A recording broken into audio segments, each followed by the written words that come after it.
I agree. 10-10. We do 3 presentations, 10 minutes each, pretty much, and then we'll do 30 minutes discussion, and then we will go with the next 3 with the discussion, okay? Whoever came up with that.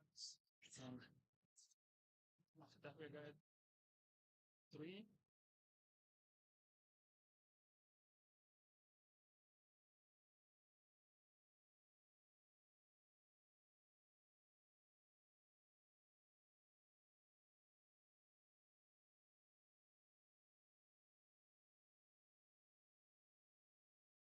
Mais encontro do o 7º encontro anual do Centro de Estudos Constitucionais em Federalismo e Direito Estadual. Esse é um encontro que ocorre desde 2019, aqui em Recife, sempre uma parceria da Universidade Católica de Pernambuco com a Assembleia Legislativa do Estado de Pernambuco e também o próprio centro, né? Ou seja, a gente sempre faz um dia na Assembleia, o primeiro dia sempre na Assembleia Legislativa e o segundo dia é aqui na Universidade Católica de Pernambuco. O centro, o ConState Center, ele se preocupa em discutir questões subnacionais, questões de autonomia, mas sempre com um foco maior em mais direitos fundamentais no plano subnacional.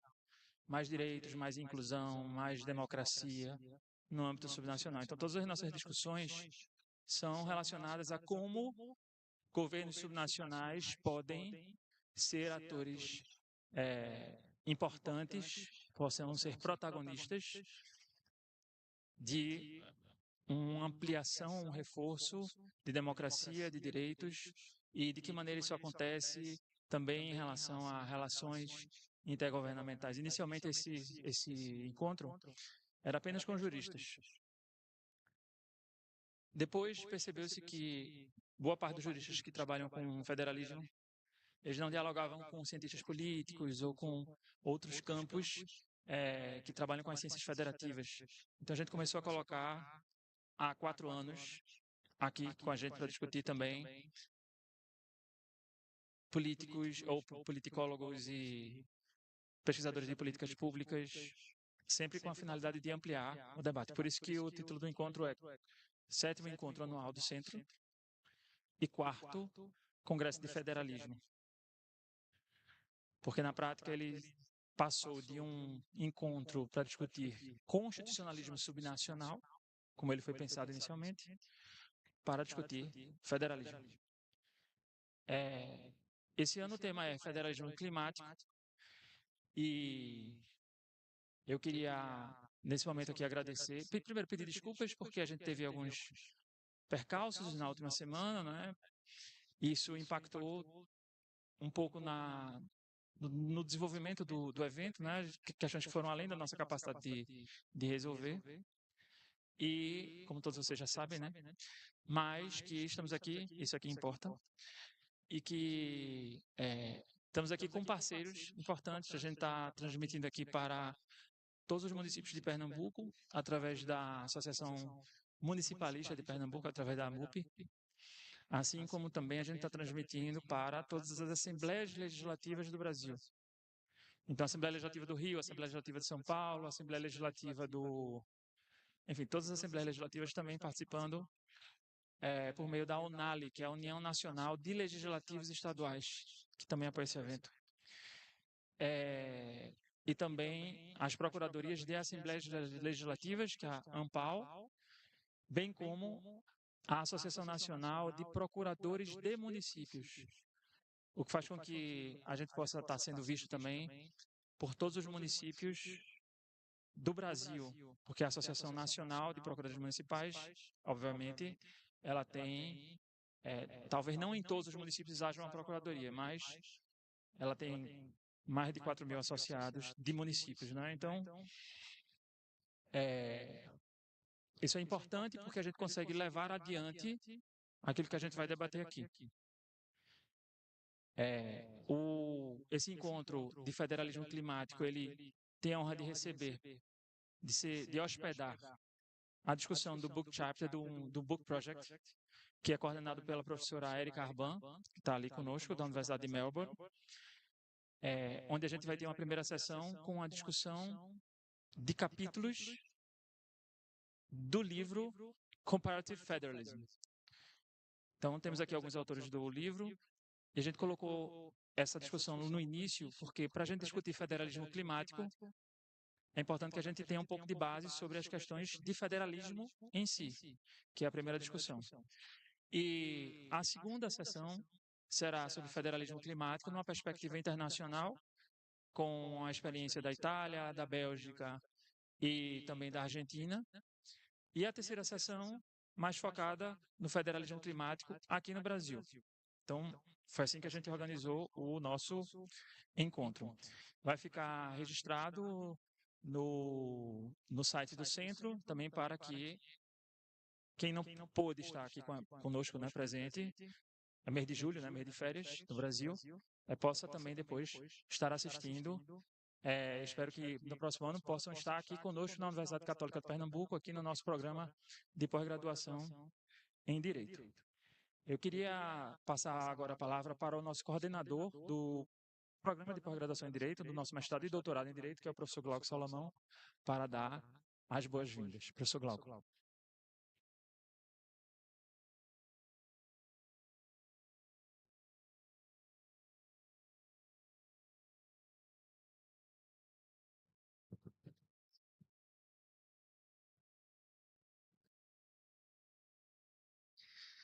Boa tarde a todos e a todas. É com grande satisfação que damos início ao 7º encontro anual do Centro de Estudos Constitucionais em Federalismo e Direito Estadual e ao 4º Congresso Brasileiro de Federalismo, sediados aqui na Universidade Católica de Pernambuco, por meio do nosso programa de pós-graduação em Direito. Este ano, o tema que nos reúne é de enorme atualidade e urgência: federalismo climático, regulação multinível do meio ambiente, repartição de competências e relações intergovernamentais no Brasil. Em tempos de emergência climática, discutir o papel dos entes federativos na proteção do meio ambiente é um dever científico, ético e também político. Durante estes 2 dias, teremos o privilégio de ouvir pesquisadores e pesquisadoras do Brasil e do exterior, representantes de instituições públicas e da sociedade civil, todos comprometidos com a construção de soluções jurídicas e institucionais para um dos maiores desafios da nossa era. Gostaria de agradecer a todos os pesquisadores e docentes que estão aqui conosco, participando presencialmente ou de forma remota, mas também um agradecimento especial ao professor Marcelo Labanca, cuja atuação tem sido fundamental na organização desse evento, que é tão importante para a universidade e para o programa de pós-graduação em Direito. Ao unir a academia, setor produtivo e instituições públicas, este evento reafirma o compromisso do PPGD Unicap com a ciência jurídica crítica, engajada e voltada à promoção da justiça socioambiental. Então, sejam todos e todas muito bem-vindos e que tenhamos um excelente evento. Muito obrigado. Obrigado, Glauco. Eu queria aqui fazer um disclaimer e dizer que esse evento ele está sendo suportado, né, além das entidades que eu mencionei, ele está sendo financiado. Todo evento tem um custo, a gente tem que ser transparente com isso, né? A nossa universidade não é uma universidade privada, é uma universidade comunitária. Ontem eu estava discutindo com os colegas sobre as 3 categorias de universidade que existem no Brasil: a universidade pública, a universidade privada e a universidade comunitária. A universidade comunitária ela tem um dever de transparência em relação à organização, conselho, gestão democrática. Então, esse evento ele está sendo suportado pela Assembleia Legislativa do Estado de Pernambuco e também pelo nosso patrocinador master, que é a Metal Frio. E aqui eu queria chamar o representante da Metal Frio, que é o advogado Leonardo. Por favor, Léo, para dar umas palavras. Acho importante essa vinculação, esse apoio da iniciativa privada nos nossos eventos acadêmicos. Léo, por favor. Bom, boa tarde a todos. Meu nome é Leonardo Tavano. Tenho a honra aqui de representar a Metal Frio Solutions nesse importante evento. Agradeço também aí ao professor Marcelo Labanca pelo convite. Acho que é de suma importância. A Metal Frio tem um compromisso muito forte com a sustentabilidade, né, dos seus produtos. A Metal Frio é uma empresa global, tem mais de 60 anos, atua em 80 países, possui 3 plantas de unidades fabris fora no exterior, além da do Brasil, situada no México, na Rússia e na Turquia. É líder, né, do setor de refrigeração comercial e é muito preocupada com os impactos climáticos. E aí a gente se junta a todo esse programa belíssimo aí que a universidade, o professor Labanca e os demais organizadores estão fazendo, que é de integrar os esforços conjuntos para que a gente possa ter um meio ambiente mais saudável e que reduza os impactos de tudo aquilo que a gente percebe no nosso dia a dia. A Metal Frio ela tem um compromisso muito forte com a sustentabilidade, seja nos seus produtos, com redução da energia, né, e ter uma durabilidade maior, e os seus componentes são feitos ali de peças altamente recicláveis, e que com isso a gente consegue contribuir para o meio ambiente. Então, não é só cobrar dos entes federativos, né?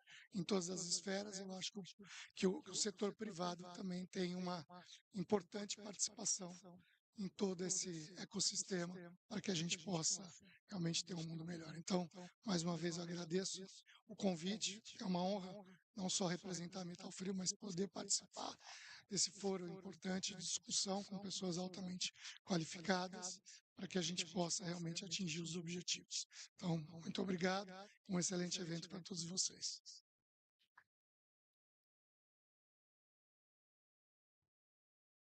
Obrigado, Léo. Obrigado a Metal Frio. E quando a gente começou a conversar sobre essa questão do patrocínio, eu fui entender por que, né, haveria um interesse de patrocinar ou tentar encontrar um link. E realmente aí eu fui entender a empresa e verifiquei que, de fato, políticas de ESG, políticas de redução de gases de efeito estufa, Pacto Global da ONU, as metas do Acordo de Paris, tudo isso existem empresas que seguem, existem empresas que não seguem. Então a Metal Frio realmente é pioneira nisso, e a partir daí, assim, deu match, então a gente consegue fazer essa parceria, e que eu agradeço bastante, sem a qual a gente não estaria aqui, ou sendo possível realizar esse evento. Obrigado, viu? Então vamos dar início agora com a primeira sessão. Eu gostaria de convidar a professora Erika Arban para estar aqui conosco. Ela vai ser a nossa chair, né, vai coordenar essa primeira sessão, que é a sessão de discussão dos capítulos do livro Comparative Federalism. Com a palavra, professora Erika.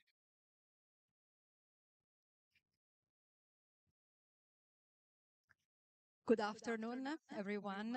So as Professor Labanca said, my name is Erika Arban, and I am a senior research associate at the Center for Comparative Constitutional Studies at Melbourne Law School. And before we begin, I would like to express my deepest gratitude to Marcelo for inviting us to participate at this ConState, at this event. I would also like to thank the Catholic University of Pernambuco, the ConState, the Legislative Assembly of the State of Pernambuco, and all the sponsors for the organization and support.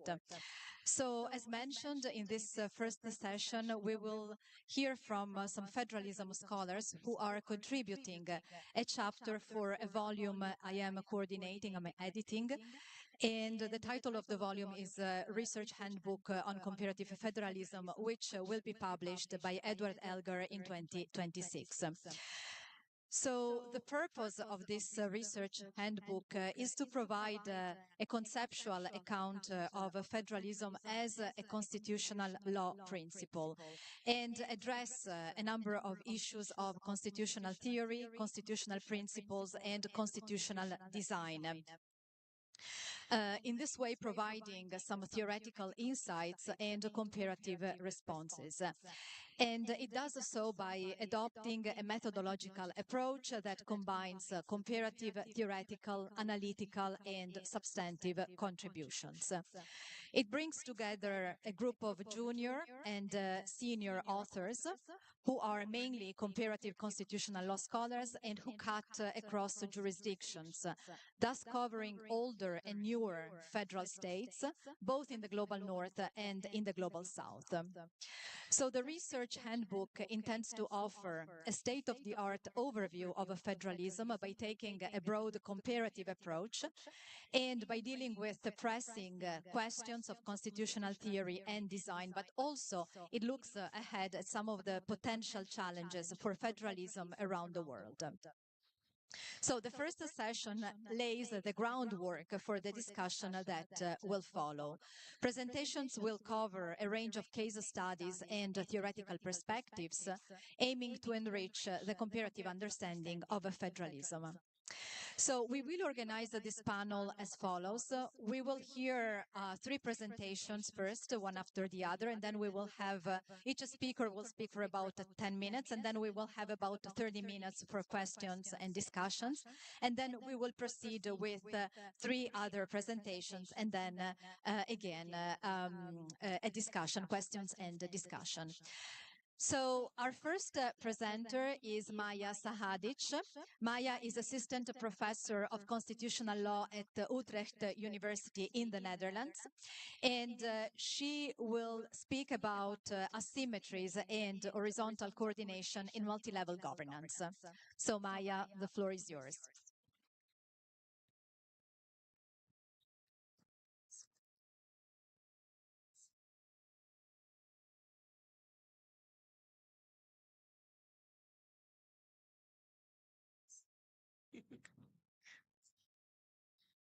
Thank you, Erika. So as Erika said, I will be talking about asymmetries because that is actually how I started this whole career with the constitutional asymmetries. You can't hear me.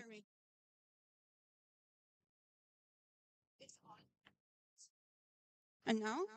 Okay, good. I always wanted to be a rock star. Well, I can't sing, though. So yeah, as I said, well, I will be talking about asymmetries because that is actually how I started this whole asymmetries career.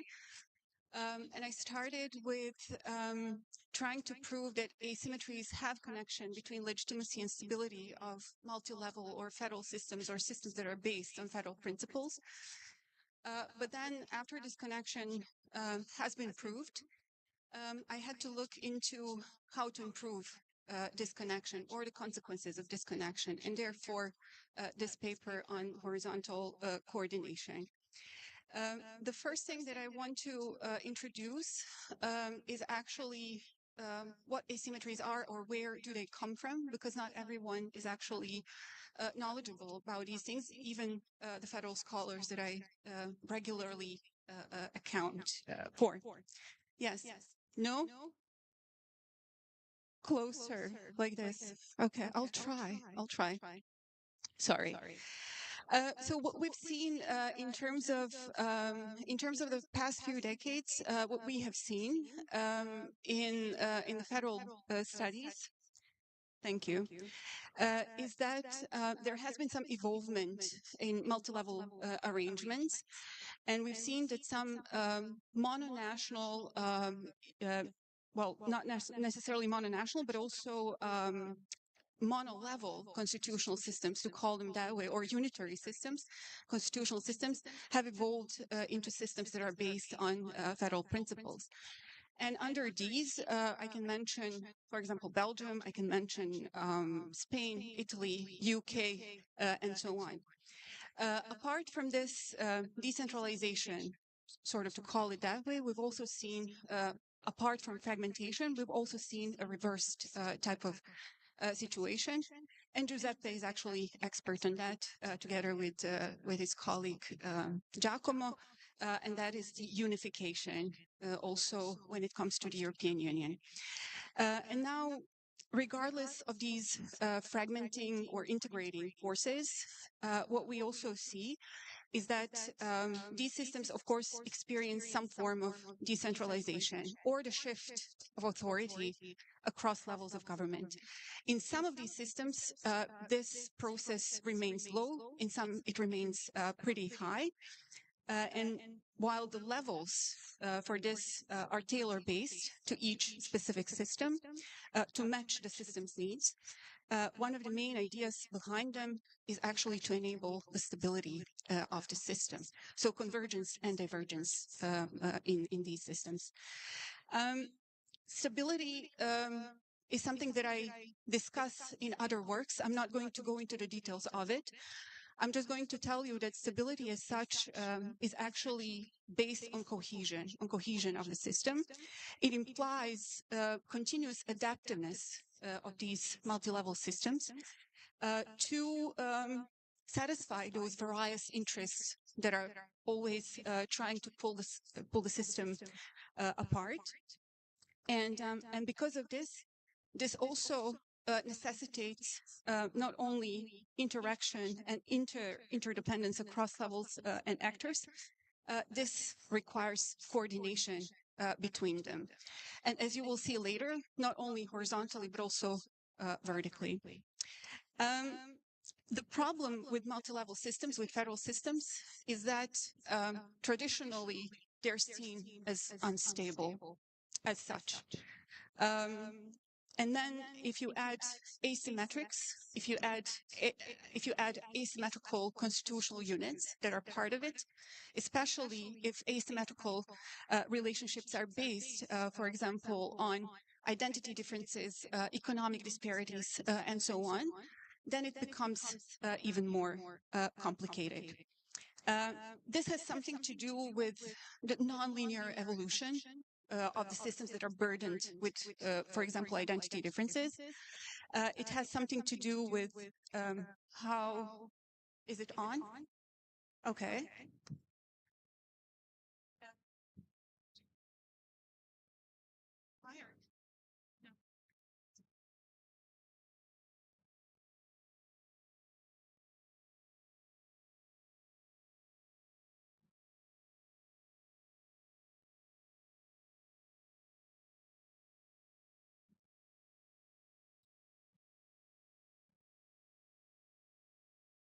Okay, we're back on. It has something to do how the hierarchy within these systems also is perceived within the system itself, and how it necessitates the inner dynamics, but also the complexity. The thing is that when it comes to the multiplicity of levels and actors in these systems, they interact in many directions. So multidirectionally, but also they go on also independently in different directions.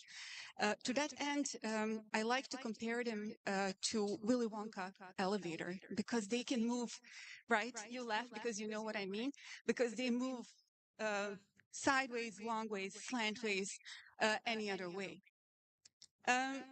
Now, as I said, typically asymmetrical solutions, as such, they are adopted to manage pluralism of any kind. And pluralism as such, and therefore asymmetries as such, they have the ability or the potential to create divergence, not only convergence, introduced through various pillars that I consider under powers and competences, status, and fiscal matters. Unfortunately, I do not have enough time to go into every single one of these. But if I look into specific asymmetrical solutions in the countries that I mentioned, such as Belgium, Italy, UK, Spain, Malaysia, Indonesia, Pakistan, India, and so on. So all of those federal systems that are based on identity differences and then also burdened by economic disparities, some historical, cultural differences, and so on. It really shows that if we look at under these three pillars, we see specific consequences for stability, but we also see consequences for the coordination. So as I said, no time for this. Erika is looking at me in a concerned way. So I'm not going to go into the details, but please ask questions about it for sure. The thing is that if we look into coordination mechanisms then in these systems, normally the puzzle is how to enable coordination between different levels, between different actors, right? What we traditionally are used to seeing is vertical coordination. And vertical coordination is what I noticed in federal studies is sometimes even considered redundant. Because normally, if we look at the traditional federal systems, such as, for example, the US, Germany, Australia even, we also see that there's a strong central level which has the ability to actually steer across different units. So therefore, yeah, there's that part, and that is certainly not fitting for the asymmetrical systems, which normally have one or two constituent units that have a diverse status, powers and competencies, or fiscal autonomy. What I saw in literature was that sometimes even making the law or implementation of law is considered the way of how to actually coordinate different things. I do not dispute that, but I would not necessarily call that coordination or the proper coordination. What I've also seen is this principle of loyalty, mutual consideration, comity, and so on, something that also is used in the European Union, but also different countries such as Belgium, Switzerland, German, to some extent or under different circumstances. It is also used, for example, in South Africa, but also in the UK. And there is ability also to use this as a coordinative mechanism, but it still remains very much vertical coordination mechanism, because it captures the steering moment, which is very much vertical, and therefore it is also considered very dirigist, top-down or bottom-up, also to some extent, way of doing coordination. Most of the time, this happens through, for example, financial grants. That is how we mostly see it. Sometimes we see it also from the bottom up, which happens through a range of approaches, which are centered around intergovernmental agreements, policies which are initiated from the lower level. But mostly we see the central level steering. So what I propose actually in my paper is that we turn to horizontal coordination between constituent units, regardless of if they're asymmetric or non-asymmetric. And for that, I actually draw some inspiration from what Giuseppe knows the best, I think, and that is the open method of coordination with the Council of Ministers, because social policies within the European Union in particular are very difficult to harmonize, right, due to present diversity, which leaves asymmetries across the EU, across the member states. But then still the method is based on regular progress monitoring, which enables the member states also to compare the outcomes to their coordinative efforts. This is because the method is actually based on soft law, meaning that no formal enforcement is also triggered. I also did several case studies, one of which is also Bosnia and Herzegovina just recently on this horizontal coordination, where I checked two different events, which is the COVID pandemic, and the other one was the flooding in 2016, where I tried to determine what actually triggers this horizontal coordination. Is it possible? How is it possible? I have to tell you that I was not necessarily very optimistic. But we have seen that different bodies actually understood the assignment, and they could actually implement some of the policies that existed. They just needed the local or intermediary levels of government to pitch in. So to conclude, I think that what I already mentioned, it stands, but governing multi-level systems or federal systems, especially when they are asymmetric, means rather dynamic, but also negotiated non-hierarchical interaction across all levels and actors. And there's also one thing that I find very important that I mentioned at the very beginning, and that is trust. Trust in a fair management of the system, but I leave it because Erika, I know 10 minutes is up, but I leave it for the discussion. So thank you.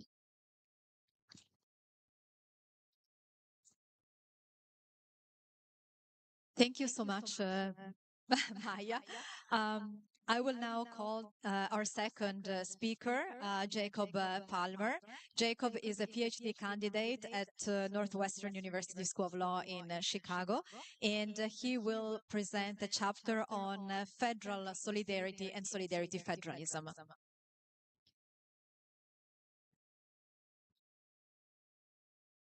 Thank you, Erika, and thank you, Maja, because actually that teed me up very well. The discussion of horizontal coordination and asymmetrical federalism is also the subject of the chapter that I'm co-writing with Aaron Delaney of University College London.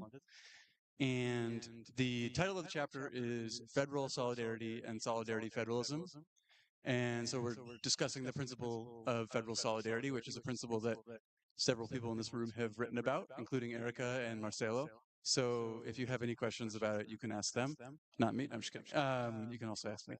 And the context of the chapters being written is that it's building on an article that Aaron co-wrote in 2022 on the principle of solidarity in the U.S. constitutional law.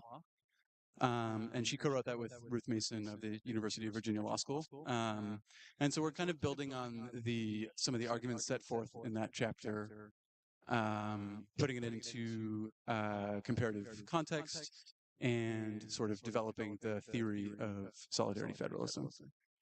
And as the title is meant to indicate, we have two meanings of solidarity in mind. In our chapter. The first is solidarity as a principle, a sort of normative commitment that underlies the federal architecture. And the second is more in terms of like the functionality of solidarity. So how it works as a set of mechanisms, how it's actually implemented. Because Aaron and I are both lawyers, we focus on constitutional law. But solidarity works in a bunch of different ways outside the scope of constitutional law, political practices, etc.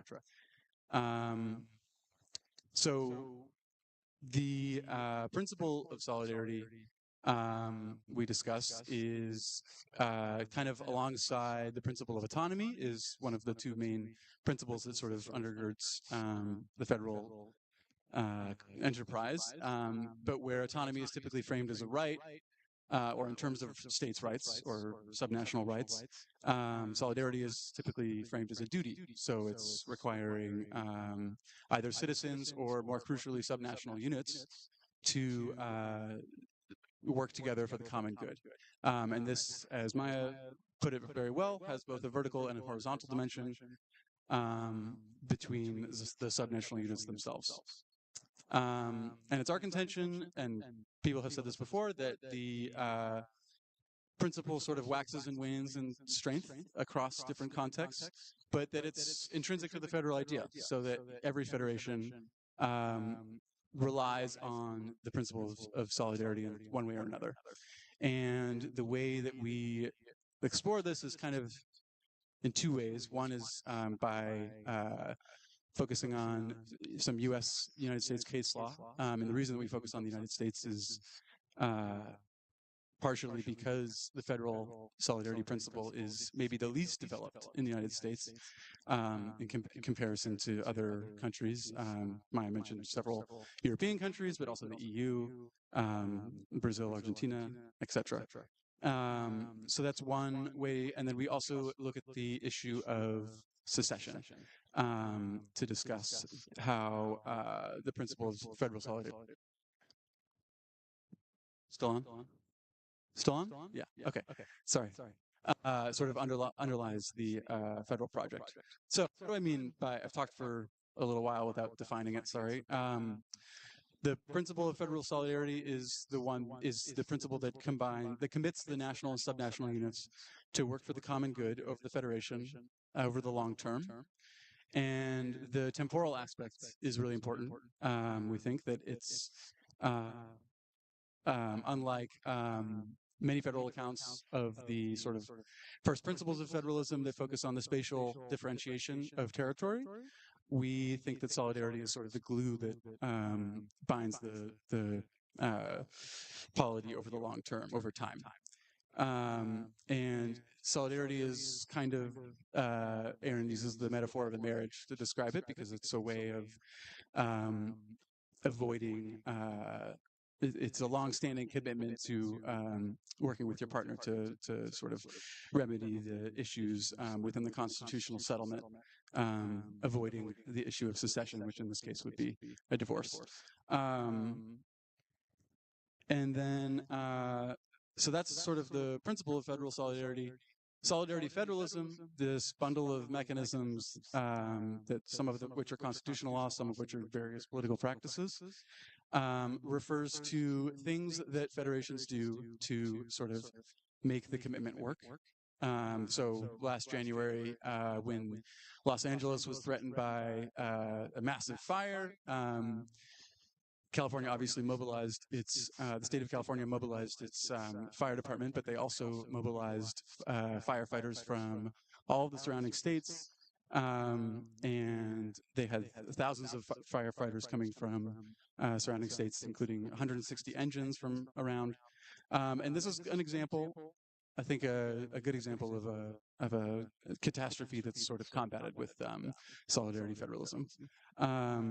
That doesn't really relate to constitutional law. So let's see.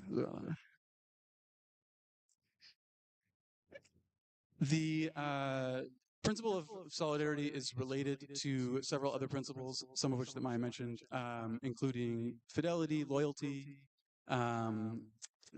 Other people have said cooperative federalism, and I think that, and cohesion is another one.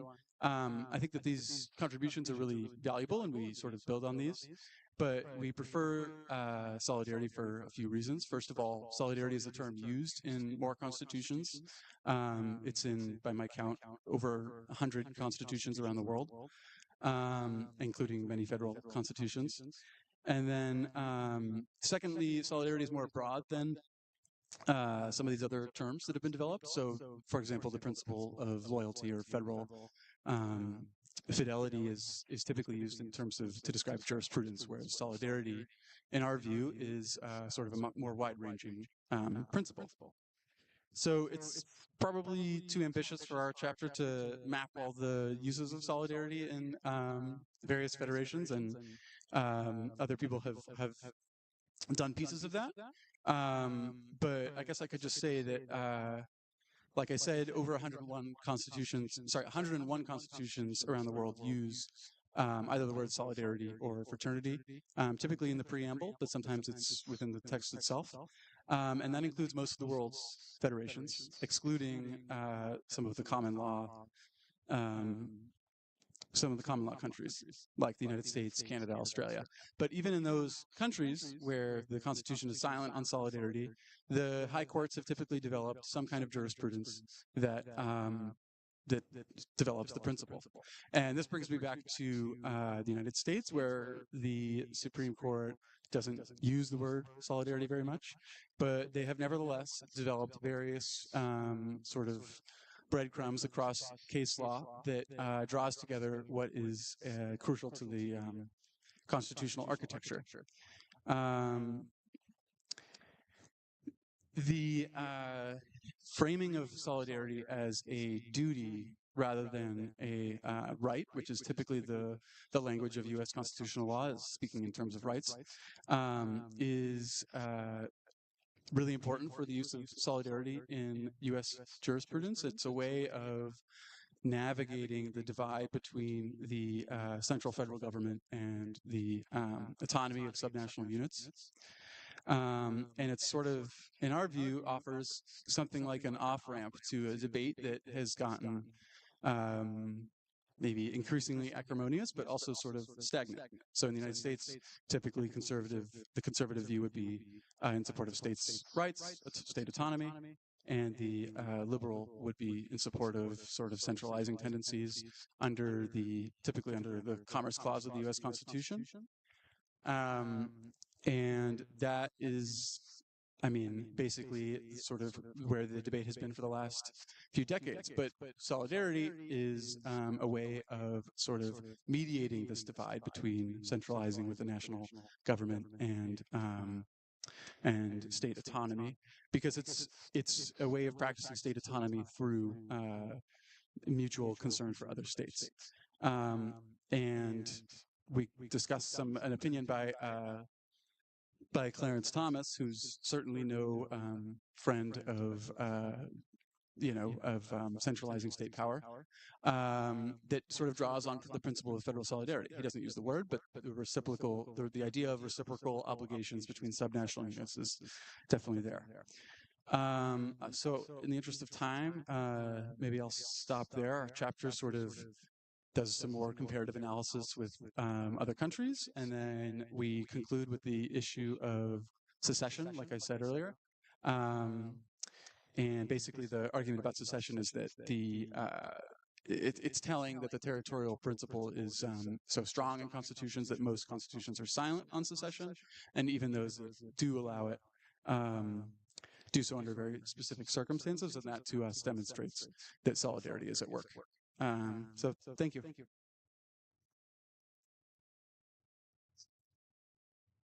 Thank you very much, Jacob. And now I will call our third speaker, Christian Altavilla, professor of law at the National University of Cordoba in Argentina. And Christian will talk about autonomy and sovereignty in federal states, so a theoretical paper. Christian. Thank you.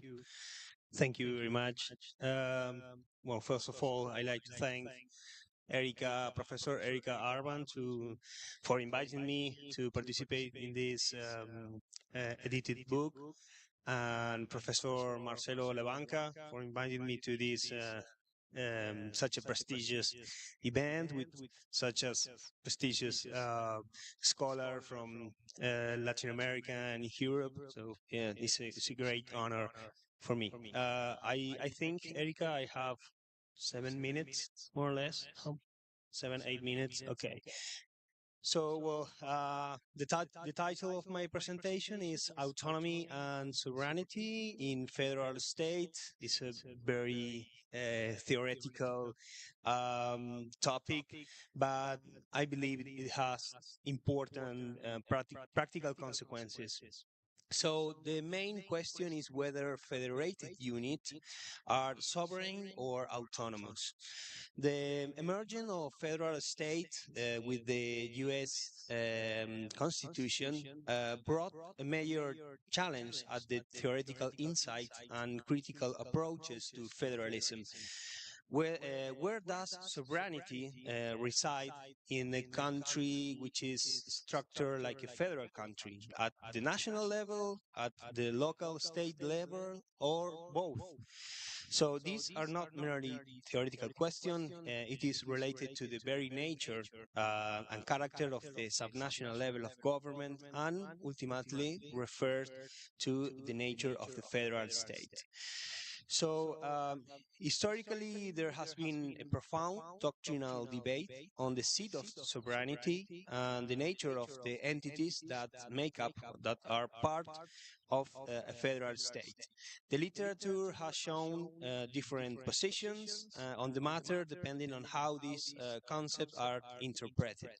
So for some, sovereignty resides only in the federal state, for others in the member states, while others maintain that sovereignty is divided and distributed between the two levels.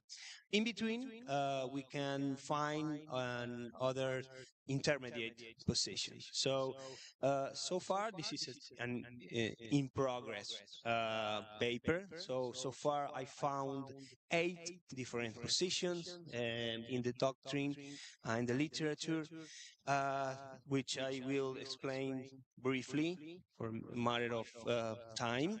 But first, we need to understand that the power of the state, we need to define that the power of the state and the quality of this power, which we, from the constitutional perspective and from the legal theory and the state theory, we define as a sovereign power. This power has a special quality, which is the sovereignty of this power.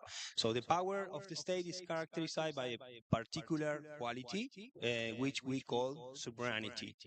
Sovereignty is a legal and a real capacity to decide definitively and effectively in any conflict and to impose the decision on all the inhabitants of the territory, following the classical work of Hermann Heller in the theory of state. The power of the state is sovereign because it is within the territory a supreme, exclusive, irresistible, and substantive power.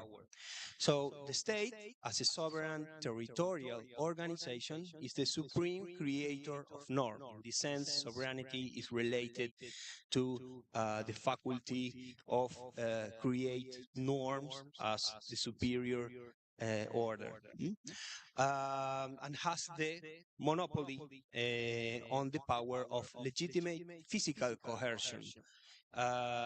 So in this case, sovereignty is related to the real capacity to impose its decisions. So this concept that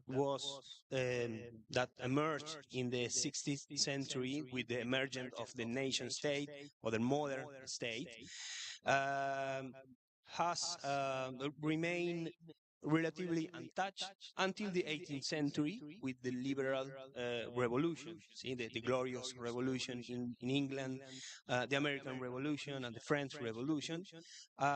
We can observe that this revolution marked two main transformations on the concept of the sovereignty as a quality of the state power. On the one hand, sovereignty is no longer a synonym of arbitrary or unlimited power, which is related to the idea of the rule of law, the power of the state, and of those who exercise it through the government is limited by law or by the constitution. This transformation is clearly observed in the three traditions, the English, the French, and the American tradition. However, the American Revolution added a second transformation to the concept, since the 13 colonies decided to unite it through a constitution into a single state without merging and without losing their own individuality, i.e., retaining part of their sovereignty. This concept, this classical concept of the sovereign power of the state was changed. So since then, we can find at least 8 different positions regarding this complex matter of whether provincial or state members in a federation are sovereign or autonomous, and what does it mean. So These 8 positions are the first one that is a theory that denies the juridical reality of federal state. This thesis was sustained by, for instance, John Colquhoun in the United States to support the thesis that member states in the United States were able to succession from the Union, and by Seidel in Germany. That this theory assimilates the federal state to a confederation. The second one is a theory that affirms that federal state is the only state. The third one is the theory that affirms that the federation is the only sovereign state, but without denying its member the character of the state. And the fourth position is the theory of the three state entities. This is a more legal approach. From the Kelsen's perspective, we can find three different legal orders: the state legal order, the central legal order, and a total legal order. So from this perspective, we found that a federation is composed three different legal orders. And a fifth theory says that conceives the federal state as an advanced form of decentralization. In this theory, a state with the federal state is a state with a degree of decentralization that differs only quantitatively but not qualitatively from other types of state. So at the end, sustain that sovereignty remains only at the central level. The sixth theory is that sustain the non-sovereignty. Some authors sustain that the federal system, autonomy, and sovereignty exclude each other in such a political order. To speak of the transfers of part of the sovereignty is to deny the idea of sovereignty itself. So it's attached to the classical concept of sovereignty. So when you split sovereignty, when you divide sovereignty, it's no longer a sovereignty, a sovereign power. Another theory is the sovereignty of the people. So they say that the sovereignty only resides in the people, not in the state.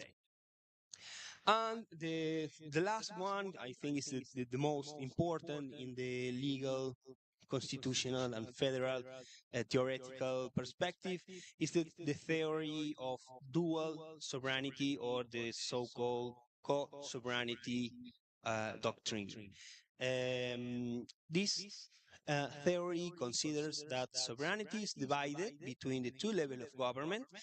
Each level is sovereign in its own sphere. So each level is the last word, the last decision in those matters that falls under their competence. So it's a matter of competence. It's a matter of distribution of competences between different levels of government. From this perspective, this is the thesis uses by Madison and Hamilton, James Madison and Alexander Hamilton, in their classical book, the Federalist paper. Madison sustained in the, I believe it was the Article 32. No, Hamilton in the Federalist number 32. He stated that the plan of the convention aims only at a partial union or consolidation. The state governments would clearly retain all the rights of sovereignty which they formerly possessed and which were not by that act delegated exclusively to the United States. Madison compared the structure of the unitary state, at the moment the only form of government was the unitary state, compared the structure of the unitary state with this new form of state that the Philadelphia Convention was proposing, right? And he says that in this new form, the local or municipal authorities form distinct and independent portion of the supremacy and are no more subject within their respective sphere to the general authority. And well, they are clearly defending the sovereignty of the member state. Finally, we can find that there are some court decisions in the United States, in Argentina, for instance, that have addressed the topic, adopting the dual sovereignty doctrine, which is very interesting, and which is and even more interesting is that the use of the term sovereign or sovereignty in some federal constitution to refer to the federated unit, such as the Mexican Constitution, the Swiss Constitution, and the Argentine Constitution, the first one, the 1853 National Constitution, then was amended, but the first text, the original text, talk about the sovereignty of the provinces. Well, to conclude, this is an in progress work, so any suggestion will be more than welcome. The question regarding sovereignty and autonomy can be addressed from different perspectives, and the conclusion will be, of course, different. But it is important to highlight how this theoretical discussion reflects the way we understand federalism and the relation between the center and the federated unit. Thank you.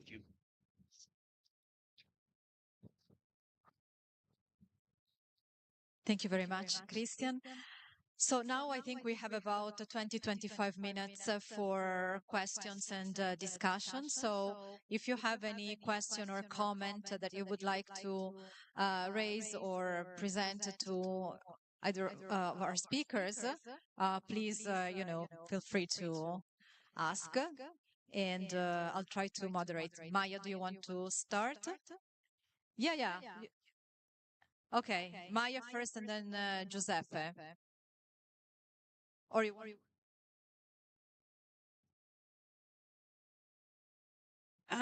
Jacob, when you were giving your presentation, this is more like a comment for you. Should I stand here, or I don't know how to do this. So I like how you made a distinction between solidarity and committee loyalty and so on, because I disagree. These are two similar categories. I even think they're two completely different categories. And one of the reasons why I think so is because loyalty, especially in asymmetric federalism, is often understood in the terms of overarching identity. Something like, for example, the citizenship in Spain being Spanish against subnational identity, for example, being Catalan, or being British and being Scottish, and so on. And so it kind of, it has a different meaning, I think, in different areas of federalism. And then for Christian, I think I loved your presentation. It's so rich, it's so different.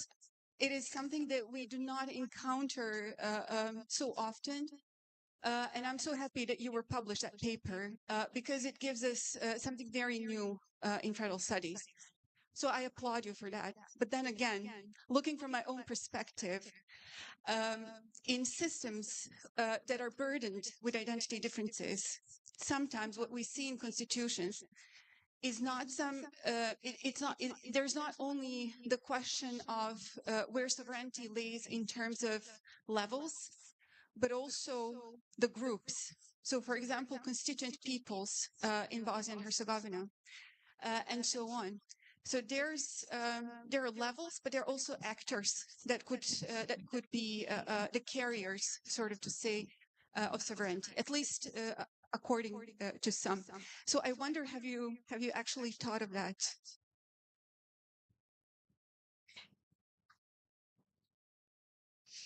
And yeah, Do you want you go, Joseph, and then we have another question.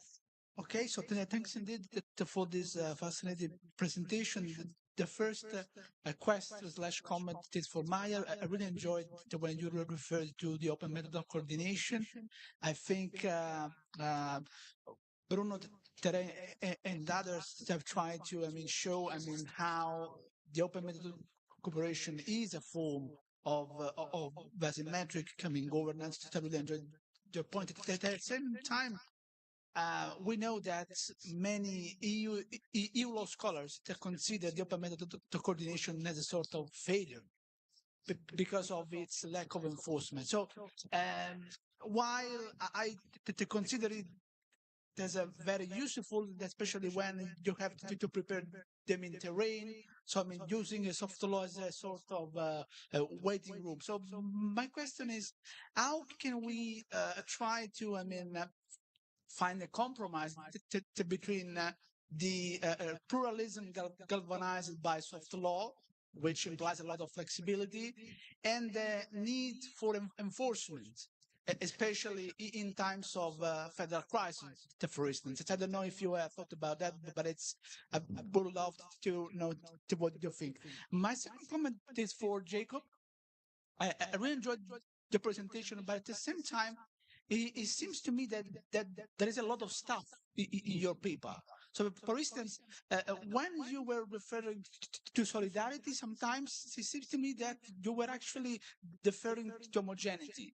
And so my question for you is, since solidarity is a very polysemous, a concept, are you gonna address from a theoretical point of view or from a conceptual point of view at the beginning of your chapter, the relationship between solidarity and related concept that probably will be elaborated in other chapters, like homogeneity.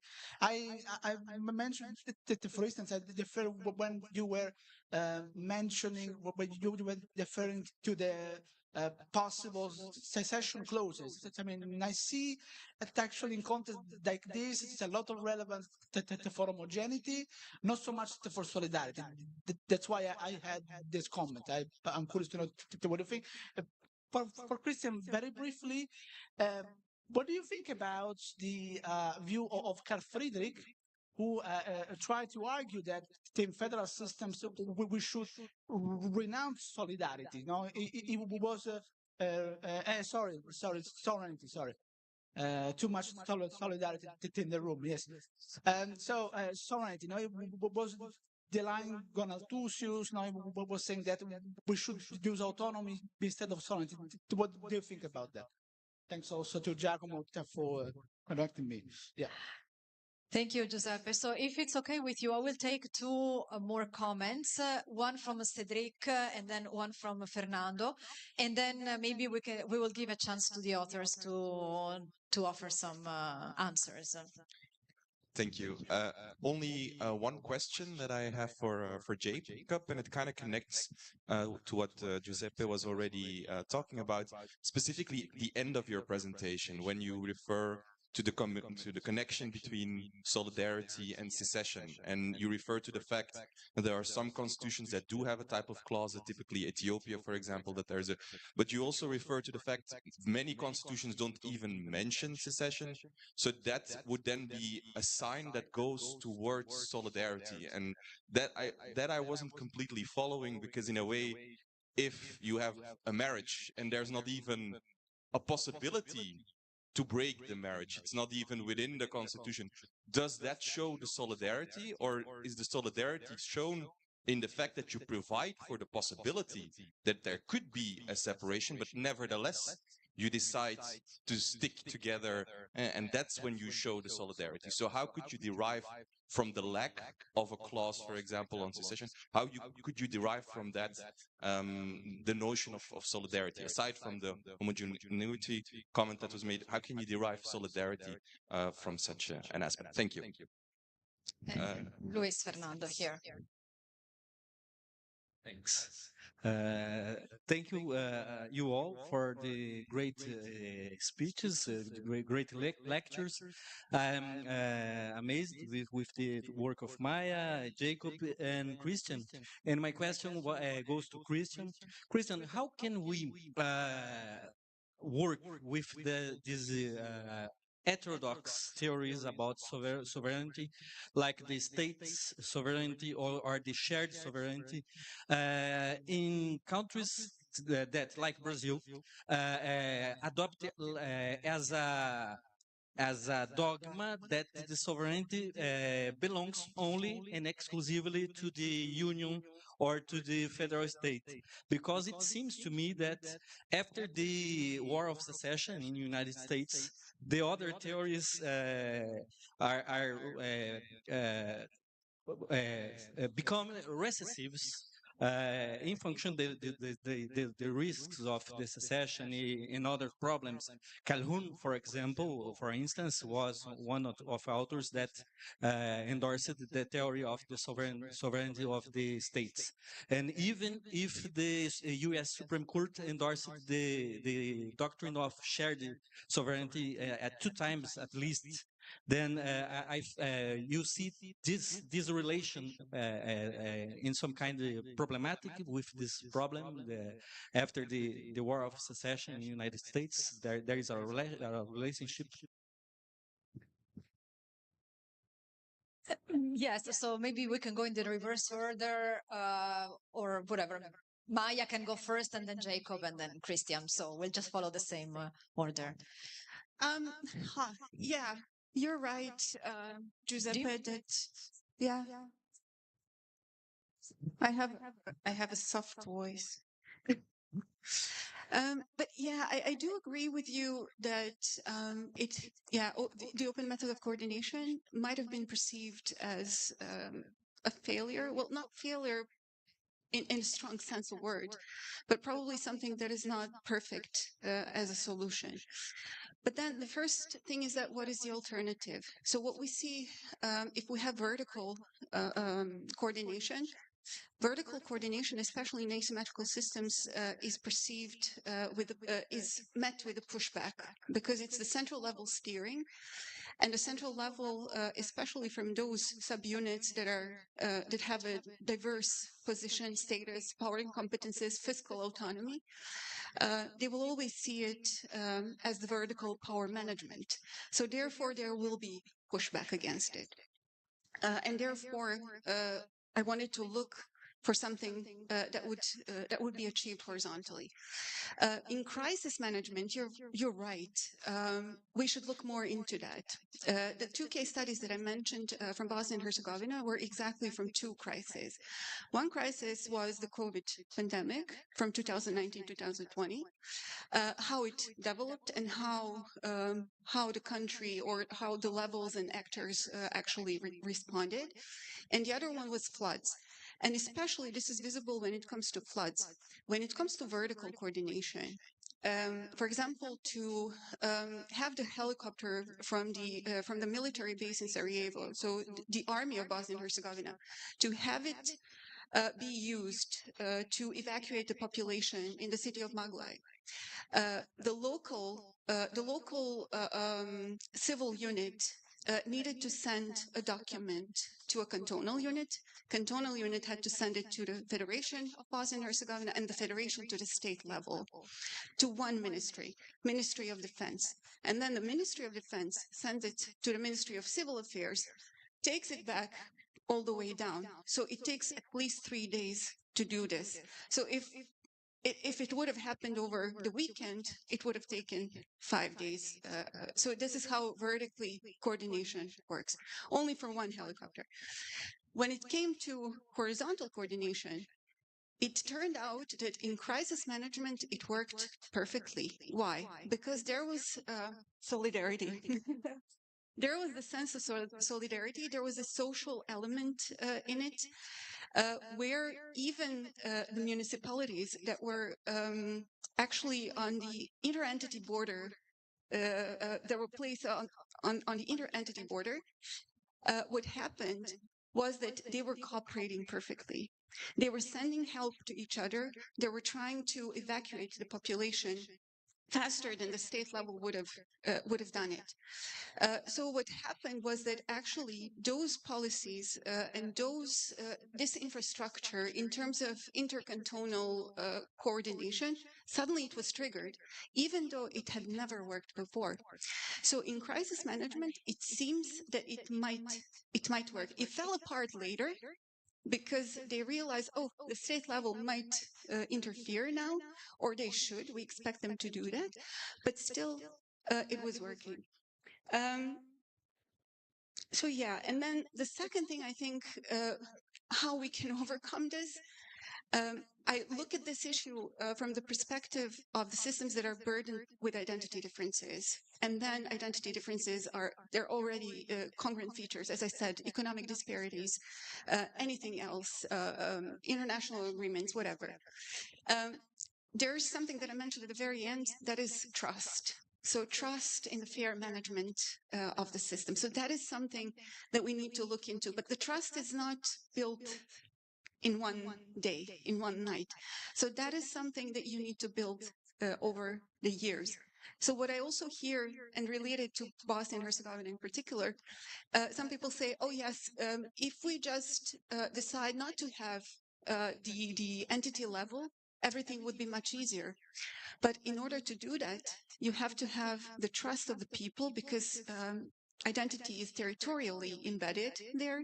So now you have to have the trust of these people that there will be a fair management into a system, and this can translate into other areas like climate, like crisis management, and so on. Jake. Sure. I'll try to be very quick, but Maja, thank you for the comment. You're right next to me about loyalty and solidarity. It's interesting that you brought up the concept of loyalty in the Spanish Constitution, because I think it's also been applied in the German context, but not as necessarily citizen to citizen, so much as between the states and federal government. Giuseppe, on the issue of homogeneity, that's also a very fascinating point you make, and I think the difference that I would point to is that solidarity is kind of one way of recognizing the principle of heterogeneity. It's sort of the confirmation of heterogeneity.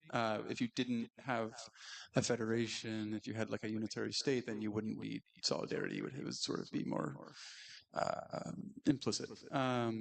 But yeah, that's definitely something worth exploring more. And Cedric, thank you for the. Oh, you're there. Thanks for the question. And I apologize, I didn't have time to elaborate the point more, so it probably came across as very rushed. But to return to the metaphor of the marriage that we used, you can think of secession, including a secession clause in the Constitution, as like maybe like a prenup kind of to a marriage. But what that means is that secession is, even if it's not included in the Constitution, it's always a political possibility, not just not a constitutional one. So the inclusion of a secessionist clause, we argue, might have unexpected ramifications. For example, the reification of the issue of secession, where it might otherwise have sort of more political resolutions or more political negotiations. But yeah, I think there's definitely more to be said about that. So thank you. And I'll pass it.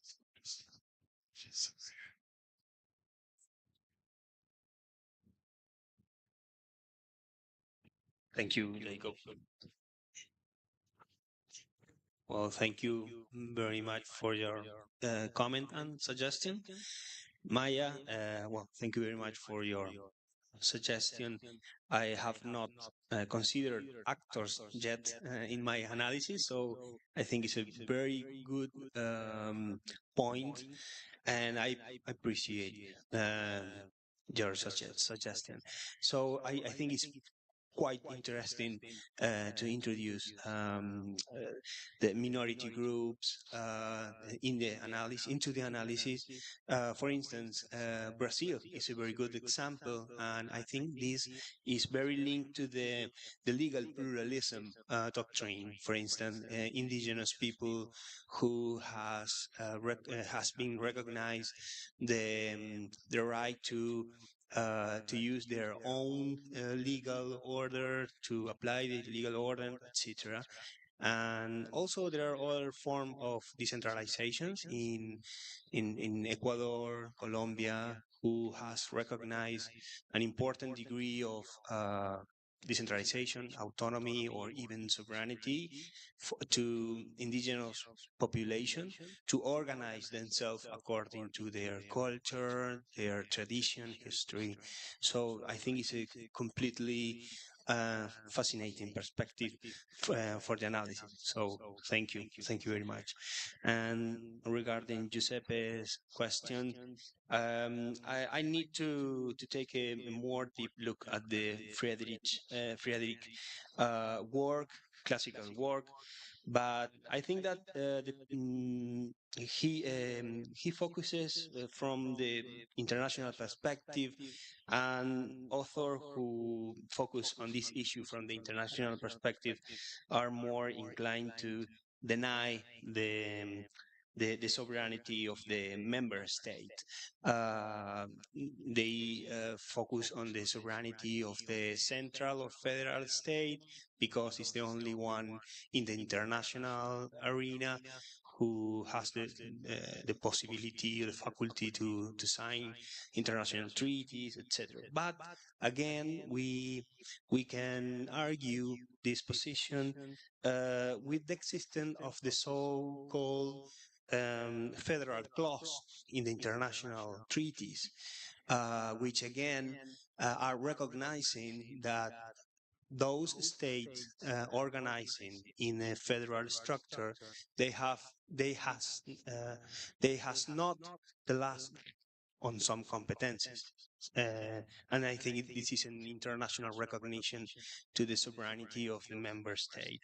And regarding the Luis question, yes, there are some doctrines which are very attached on some historical moment. For instance, the Colquhoun Doctrine in the United States, and the Supreme Court has an opportunity to address in the famous case Texas versus White, and here again, I have to comment, and I think again this is a very good suggestion to introduce in my work. The first is the possibility of succession in some federations, such as Canada, Ethiopia, which in some way they are recognizing the sovereignty of member state, because if you can, and it's linked to the Colquhoun position, right?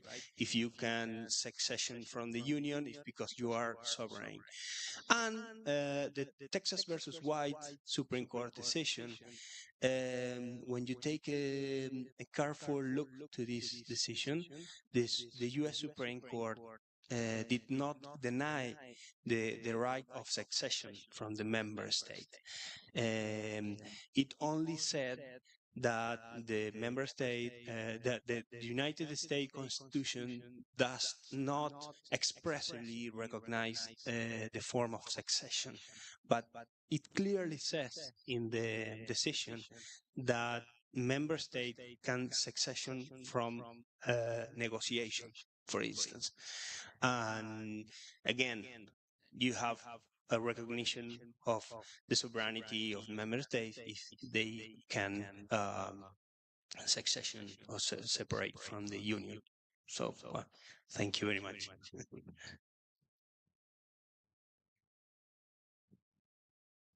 There are any other questions or comments? Yes, Eduardo. We have maybe 3-4 minutes for that. Thank you for opening this opportunity because I was almost forgetting my question. So very quickly, to Maja, one question is related to this horizontal cooperation. My question is, what could be the role of central government, for example, inducing for? In my mind, I have an example, the Brazilian case. The federal government in Brazil enacted a federal law inducing the municipalities to create, formally speaking, intermunicipal cooperation. And this law, it was a great incentive to do so. And we have in Brazil a lot of formal cooperation. What could be the role of the central government in order to induce, reinforce, strengthen this horizontal, I would say, cooperation? And for Jacob, very quickly, 2 questions. First of all, how could we think about solidarity in times of democratic backsliding and political polarization? I would say that federations have been much more splitted considering this topic. And secondly, it's not clear for me in practical terms, how could we differentiate solidarity from intergovernmental cooperation?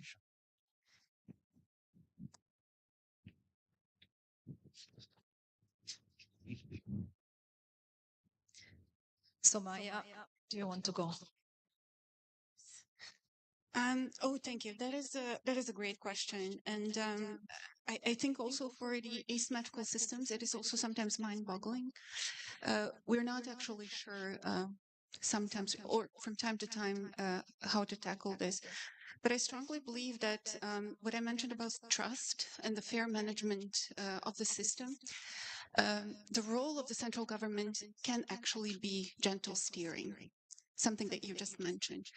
But this type of steering, it has to be based, as I said, on the fair management of the system, which means that there should not supposed to be the impression of overpowering or the impression of this vertical power management that I mentioned. In that case, the central government certainly has a role in gentle steering, telling subnational levels, this is probably something that you might want to do in order to create more cohesion and therefore more stability. So I do agree with that, and we do see that across different systems. Also in the system, as I mentioned, in Bosnia and Herzegovina, where coordination or even vertical coordination is a no-no, we've seen that the central government has tried to do that, and in some cases, very long time ago, it was actually successful. So it means it works under the condition that there is no overpowering and there is no vertical power management. Thank you for your questions. I think on the first one, on the issue of democratic backsliding and polarization, I think it can sort of, there's no easy way to answer it. Solidarity can kind of have unexpected consequences for both of those issues, and I think it really depends on the context. So in the United States example, for one, you might say that the shipping of migrants from southern Republican-controlled states like Texas, Florida, to northern Democrat-controlled states like New York, Illinois, and California was an example of sort of polarization, fraying, or undermining solidarity. And that's certainly like one way of looking at it, but another way would be to sort of look at the consequences of how that operation sort of changed the discourse about immigration a little bit in the United States, especially in more liberal sanctuary cities. And that had sort of, I think, unexpected consequences on solidarity. The like sort of city managers that were suddenly having to confront like an influx of immigrants kind of change their tune, basically. And so that's just one example of how sort of unexpected ways it can take. In terms of differentiating solidarity from intergovernmental cooperation, I guess the short answer is I don't know that I'm insisting on like a strict distinction between those two things. I think that intergovernmental cooperation can be an example of federal solidarity for sure. I do think that solidarity is sort of the more encompassing subject because it's acting as a principle rather than strictly a set of sort of actions. But I would also say that intergovernmental cooperation doesn't always carry with the sense of duty that solidarity does, that it can be sort of voluntary assistance or through other angles, but solidarity has the sense of duty as the corollary to a right that makes it unique, I think. Okay, thank you so much for all your questions and comments and feedback. I think they were all very interesting points that will enrich the chapters and the discussion. So thank you to our speakers and thank you to the audience. So let's give everybody a round of applause.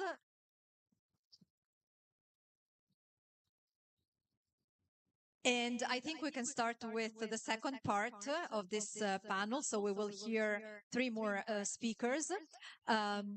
We will slightly change the order that is in the program. So we will start with Philipp Renninger, who is joining us online from Germany. And then we will hear from Giuseppe Martinico. And these two will be two case studies or two specific examples of federalism in action.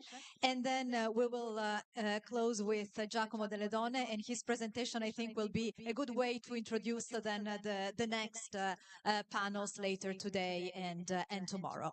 So let's start with Philip. I hope, Philip, you can hear us. Philip is visiting.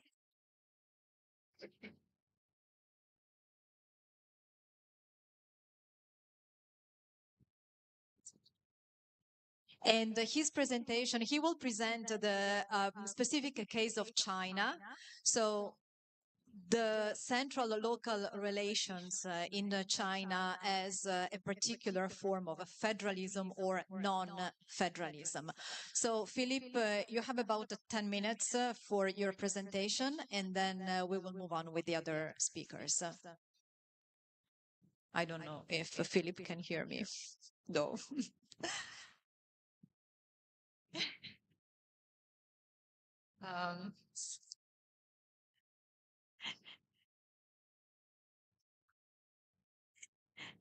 He's online, yes. I don't know why he's not, he doesn't. Yeah, I will.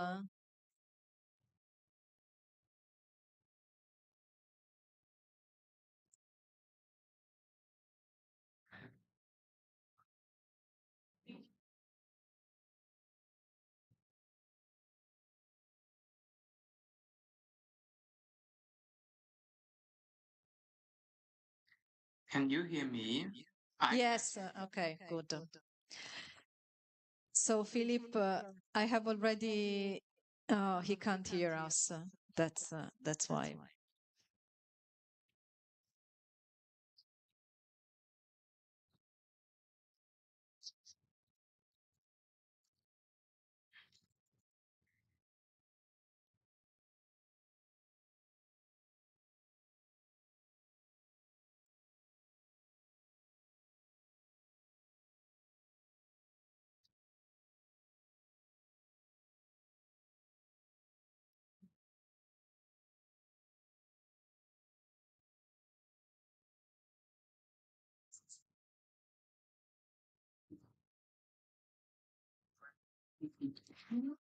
Philip, can you hear us?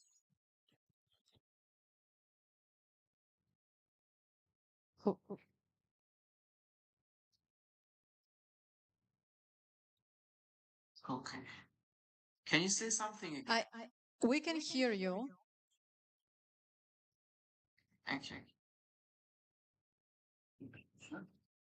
Yeah. It's working, yeah, I can hear you. Okay. So, Philip, I have already introduced you and the title of your presentation. So you're ready to go. Like for the others, you can speak for about 10 minutes and then we will give the floor to the other speakers. Thank you. Great. Are you able to display my presentation? The PPT I sent. Can you show that?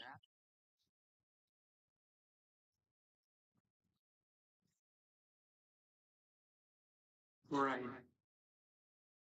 Whether you can show it or not, I think I'll just start. So thank you so much for having me. And I'm really grateful to Marcelo and to Erika for inviting me. So, because I was scheduled to speak at Erika's online book workshop earlier this month, but my train was heavily delayed and, without internet and all that, since I didn't manage to arrive on time. And it's so generous of Marcelo and of Erika to let me speak today. So yeah, as Erika advised, I've only prepared a very short presentation. I hope that you can see the slides. Yeah, if not, I can share it with you later. So I present in detail. Sorry? No, go ahead. Go ahead. We can see your slides, but go ahead. Yeah, so as advised, I'll only present like a very short part of the paper. The point is that I would like to have your feedback, your estimated feedback on this project. Yeah, so let me walk you through my project first, right? My starting point is the observation that China, case of China, defies a lot of the common knowledge that we hold in federalism studies. So China is definitely an empire, right, in size and in composition. It spans the second largest land area across a highly varied geography.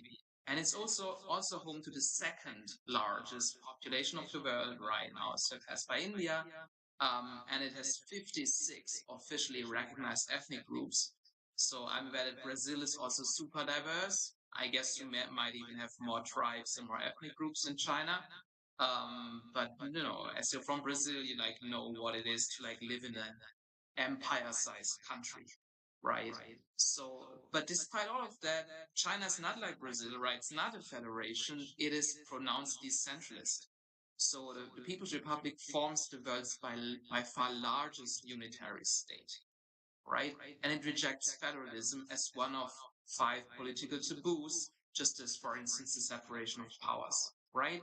So you cannot really go ahead as a politician in China or as a journalist or as an academic and say, hey, I would like to establish a federal system, right? It's not going to work. Yeah, and therefore my paper argues, right, we should not just ignore this political reality, this legal reality, right? We should rather, take it as a chance to put our framework aside that we normally use in federalism studies, right? We should not use these terms derived from federalism or from municipal self-government, from local autonomy to describe the Chinese system, because there's none of that, right? And also many other countries for that matter, right? So I would suggest that we should replace this framework of federalism with a framework of central local relations, right? And so what is that? Central local relations? Well, that's a perspective that is quite common in a lot of neighboring social sciences like political science, regional area studies, etc., right? And it's also very present in China's own domestic political and academic legal discourse. So there is a sub-discipline in China which is called central local relations. And so this is a very common perspective there. And I think it can be very useful for us as an analytical framework to analyze unitary countries, but also federal countries, because it's a very open framework, right? And so my paper therefore pursues kind of 2 aims, right? And is thus roughly divided into 2 parts. So in the first part, my essay offers a fresh outlook on the study of federalism and of local government, and I propose this shift, right? The shift of perspective from federalist conceptions to this very inclusive approach of central-local relations. And in order to do that, I provide a framework of theories which jurists and politologists might use to analyze and to compare the central-local relations of different countries. And then what I'm going to do in the second part of that presentation is I apply that theoretical framework to the concrete case of China, right?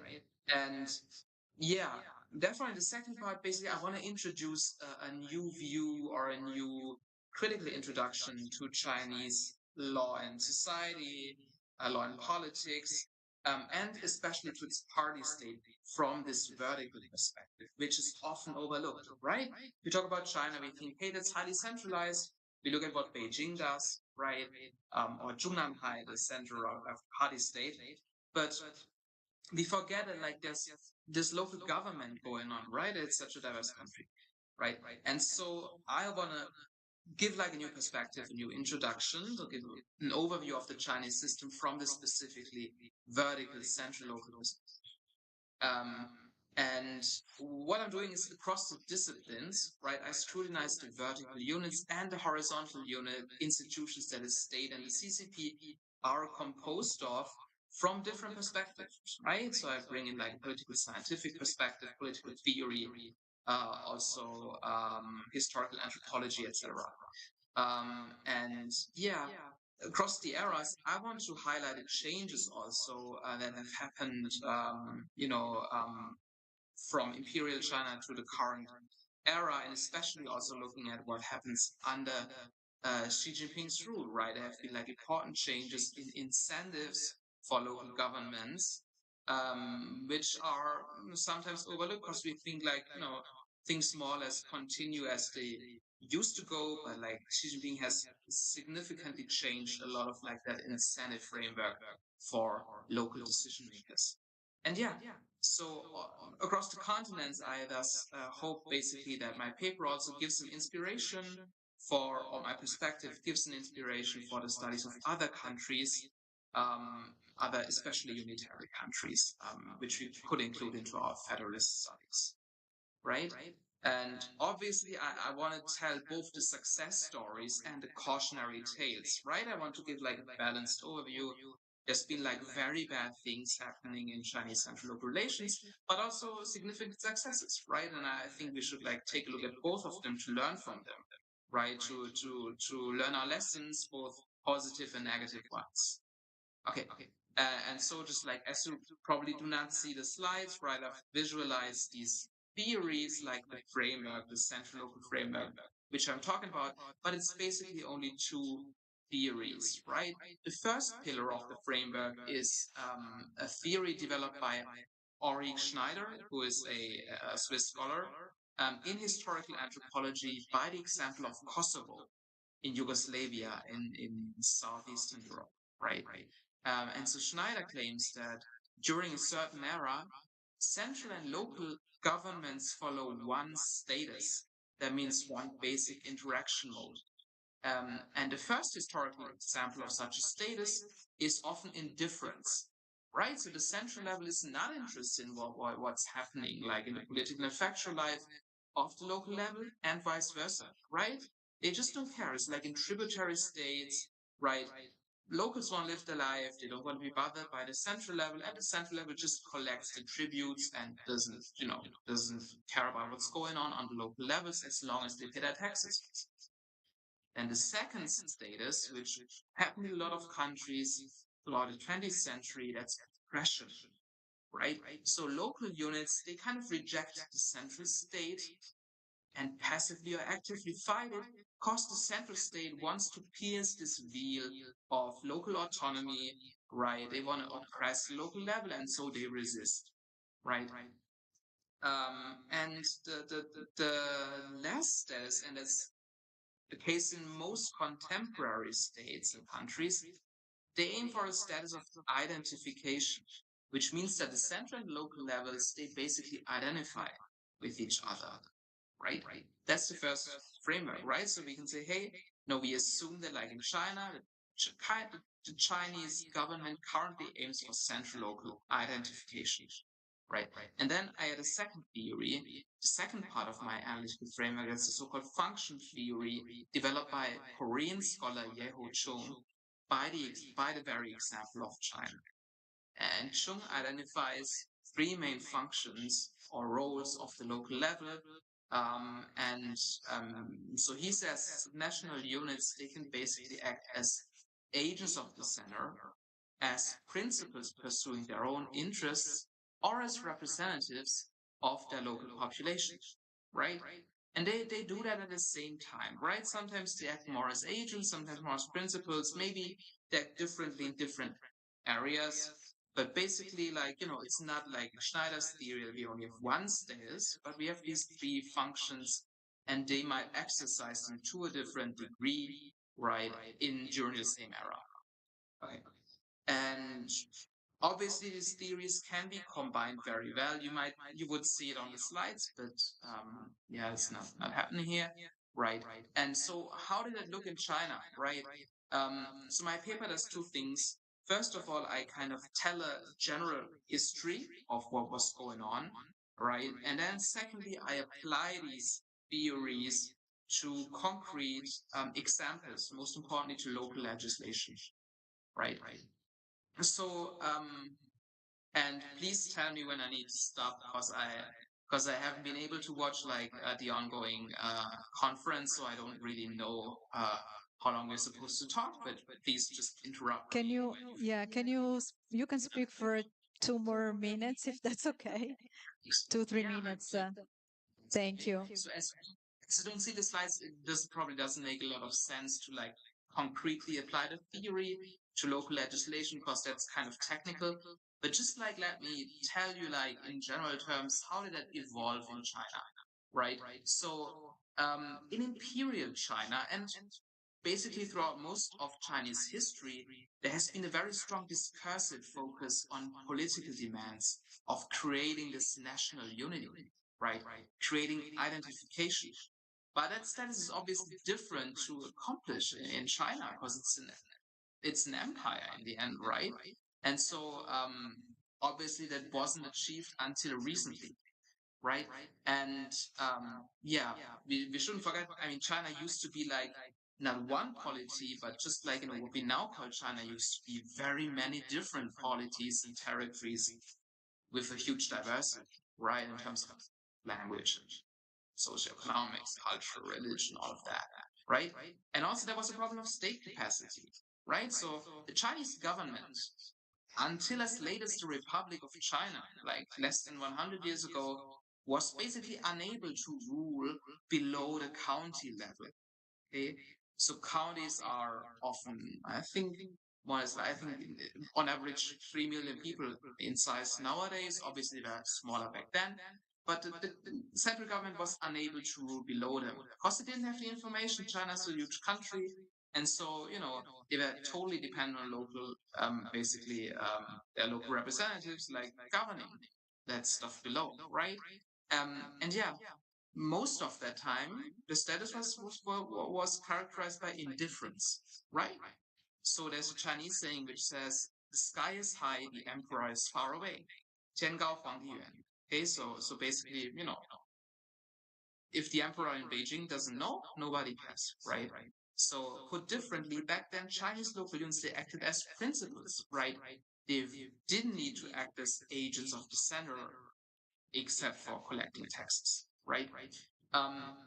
Okay, one important exception were cities, because they were often planned as palace cities, so they were like created to represent the center and to they were used to control the surrounding countryside, so they probably were acting more as agents, right? And then, in the Republic of China, there was like this Japanese invasion of China happening, right? Fully starting in Manchuria in 1931. And back then, in Manchuria, in northeastern China, there was a lot of collaboration going on, right? So obviously, the Japanese occupiers were really oppressive, right? And in Manchuria, they really achieved the status of oppression right? Where basically collaborated, but in the rest of China, it resulted in states of opposition, right? Like a lot of local governments did not cooperate, right? They joined basically there was like a lot of guerrilla warfare going on, right? So during that time there was a status of opposition. Philip, sorry, can you wrap up your presentation? Okay. Sorry. Do we have 1 more minute? Yeah. Yeah, you're up with the time. Can you just conclude? Okay. Thank you. Get it. Right. So yeah, so just like some concluding words. So see basically what I'm doing in this work, just like, it was just a small example. I'm trying to like use these two theories to basically tell the development of Chinese law and politics from this vertical angle. And that's my basic approach, and I try to do that in the book chapter for this great edited volume by Erika. And yeah, so I'm looking forward to your feedback on this approach, whether that's interesting or whether you would like to have something more doctrinal or whatever. Thank you so much, and I'm sorry that I'm only like able to join via these electronic means. Have a lot of fun in Recife, and yeah, thanks so much for having me. Thank you, Philip. I hope you can stay online for the discussion later. Yeah. Okay. And so if there are questions or comments, you can address them. And now I will call our next speaker, Giuseppe Martinico. I will speak from here. Giuseppe will present on, well, Giuseppe is professor at Sant'Anna School of Advanced Studies in Pisa, Italy, and he will talk about the European Union from a comparative perspective, and particularly on federal supranationalism.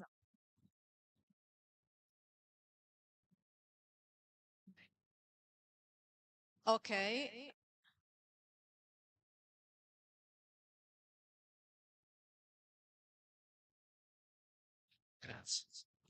Okay, so now it's working. So one thing, it's working now. Let's see if the presentation. No, just will desktop.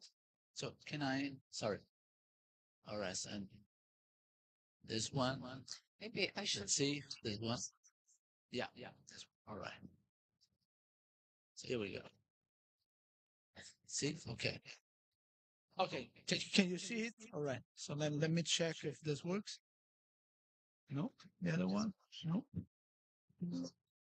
I can. Oh, okay. So let's see. No, because it does not work. Now yes. Okay. Okay.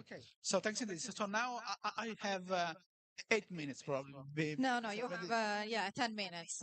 Thanks so much for being so generous. Well, thanks indeed, Erika, for involving me in this project. Thanks to Marcelo for organizing. This very interesting conference. It's always great to be back here. It's always great to work with friends. So I'm super duper happy to be here. And they prepared some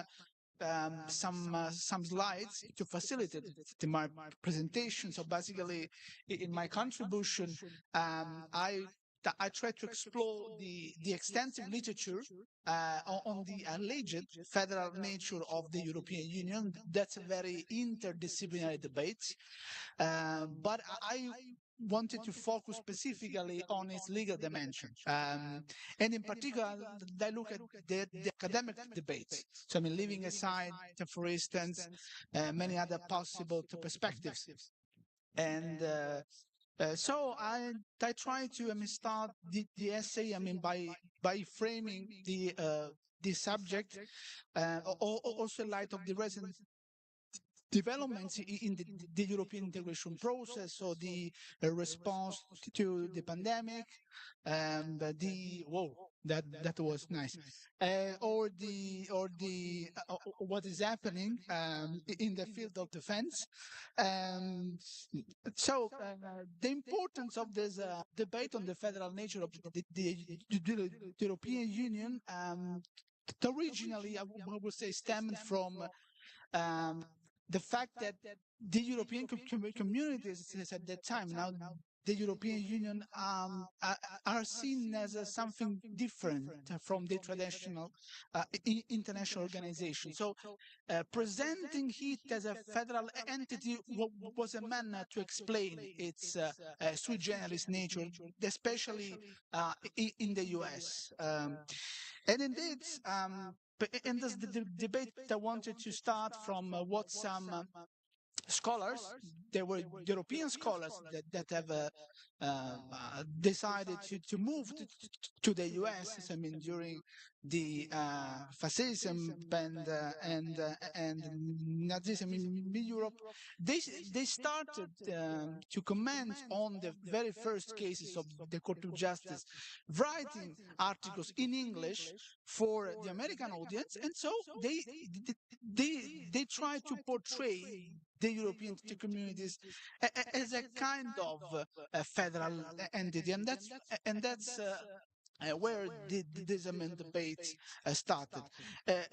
Today, however, the relevance of this debate of federalism, I think, has partly changed its nature. Today, the debate also concerns the possibility of presenting the European Union as a generally political entity. So, I mean, in a way, trying to overcome the cliché that tends to reduce the European Union to a sort of technocratic organization.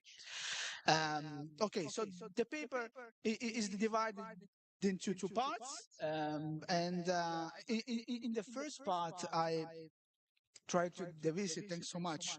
I tried to revisit the origin of these academic debates, which from the outset has employed federal vocabulary to describe the European communities. This the debate that has said emerged in the 60s of the last century among legal scholars, many of them European lawyers who had emigrated to the United States, and this also explains why we still speak of, for instance, supremacy of European Union law, in spite of the fact that there is no supremacy clause. Stricto sensu understood in the European treaties. That's the terminological legacy that we have acquired thanks to these debates. These guys were trying to explain to the American audience something relying on concepts and categories borrowed from the study of US federalism. And that's why in this essay also Joseph Weiler used concepts such as preemption and incorporation, which inevitably demands us to what happened in the United States. These linguistic choices introduced by the in the 60s by these lawyers thus shaped the academic vocabulary ever since. So among the eminent colleagues that could be mentioned in this sense, I focused in the chapter on two particularly important figures. Peter A., author of a seminal book published in 1966 and entitled Federalism and Supranational Organizations. Pia has been the first lawyer, as far as I know, to define supranationalism in a systematic manner, commenting on the provisions included in the very first version of the treaty establishing the European Collective Community, in particular focusing on the role of the High Authority. The High Authority was the predecessor to the Commission, and the commenting on these particles, they defines also the European communities as a form of functional federalism. I understood in the following terms. It said federal is used in an adjectival sense. It attaches to particular function exercised by the organization. In this sense, I see some analogy between Carl Friedrich and Peter A., with an important difference. The fact that while Peter A. in his works still uses the word sovereignty, Carl Friedrich, as we said earlier, actually wanted to kick the concept of sovereignty out of federalism status. This kind of approach is empirical. So Peter A was looking at the function to perform by this organization, going beyond the label. So the fact that it was not called federation or federal state or confederation. Okay. So and they came up with a list of features that, in his view, I mean, could define the concept of supranationalism. So it said, well, independence of the organization and of its institution from the member states. Here we can see the dichotomy that is still very relevant in European Union studies between intergovernmentalism and supranationalism, for instance. The importance of that effect, the fact that the high authority was working using the majority votes, that implied the overcoming of the international law perspective, unanimity. So the second important author that wanted to analyze is Eric Stein. Eric Stein was the first lawyer to apply the constitutional law language to the work of the Court of Justice. For instance, in this very famous article that published in the American Journal of International Law, he was European, but again, he was writing for the American audience.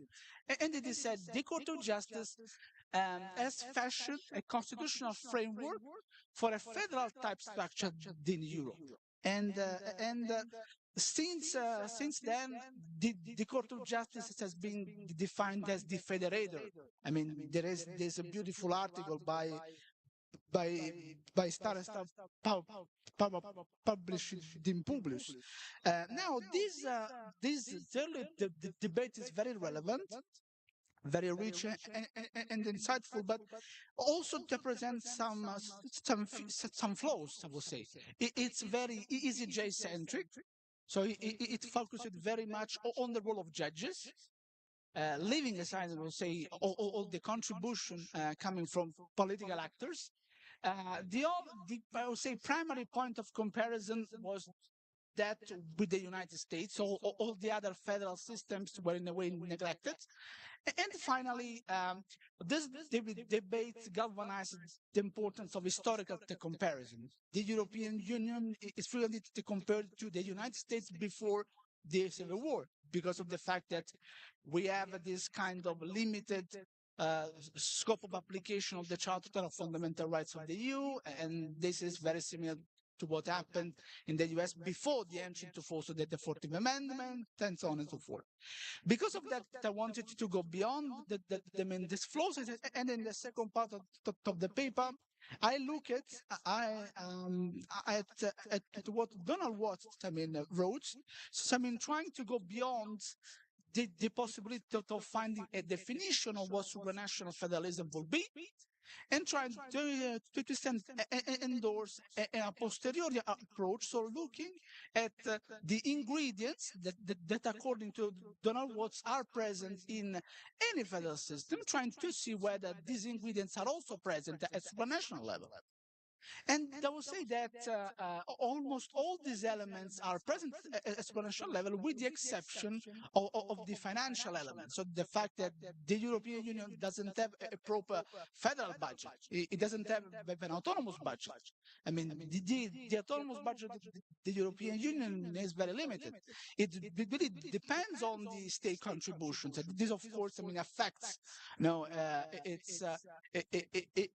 its autonomy. Although, especially after the pandemic, some important developments that have been done, in particular with the next generation, which was defined again as a kind of Hamiltonian moment, the calling again to what happened in the US. Finally, some the conclusions. In the very last part of my paper, I presented the EU as a form of multinational federalism, characterized by significant asymmetries and a strong intergovernmental component. The intergovernmentalism that some very often criticize is in fact a feature common to all federal systems, particularly those where multiple languages, cultures, and national identities coexist. And in this sense, I think that what Maja said at the beginning is indeed crucial. That's why we should go beyond the usual suspects when comparing the European Union with the federal entities, taking into account also Canada, Belgium, India, going, say, beyond the comparison with the United States. Thanks so much. I look forward to receiving your comments.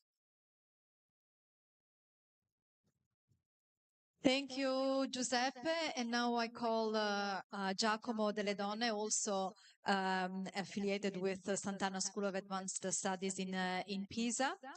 And Giacomo will present on federalism and states of emergencies. So the challenges that federal systems or how federal systems face some of the challenges that are current today.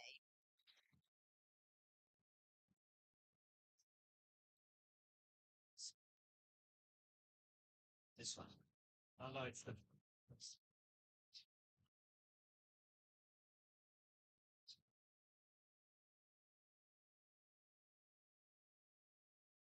Well, good afternoon, everyone.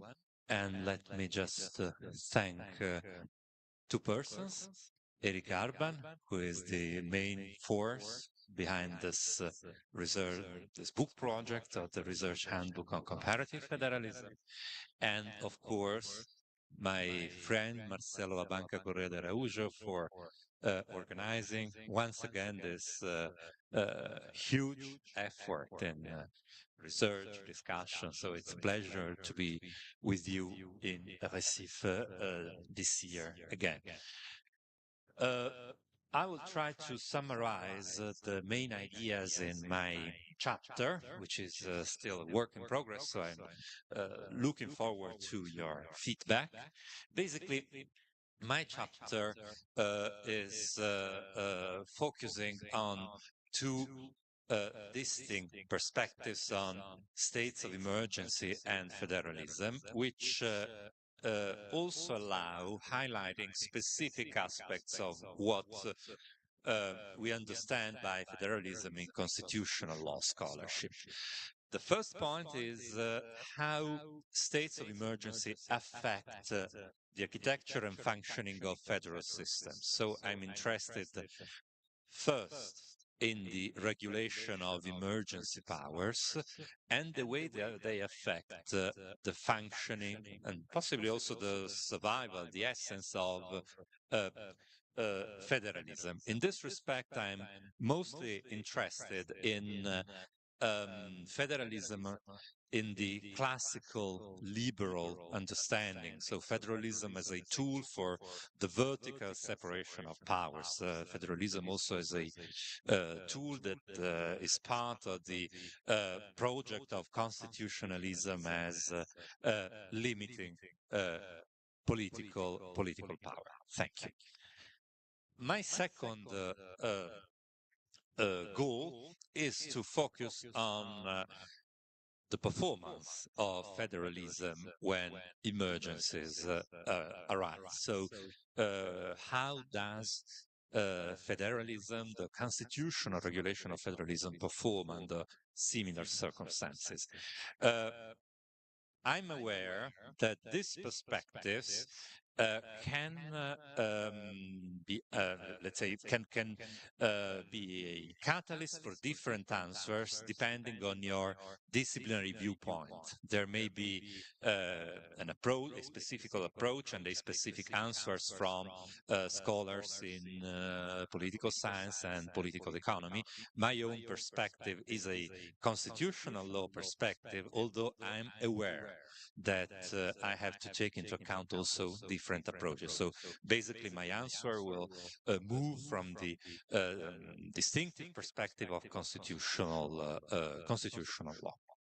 Regarding my First, the first part of my analysis, I'm treating states of emergency as, let's say, a threat that is handled by means of constitutional law.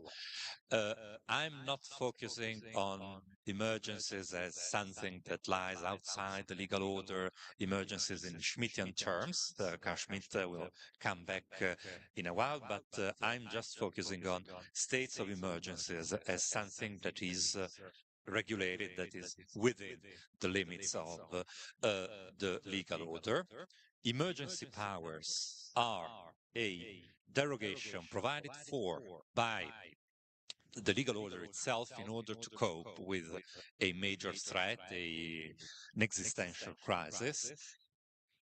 Their purpose, generally speaking, is to face the threat and contribute to restoring constitutional normalcy when the crisis comes to an end.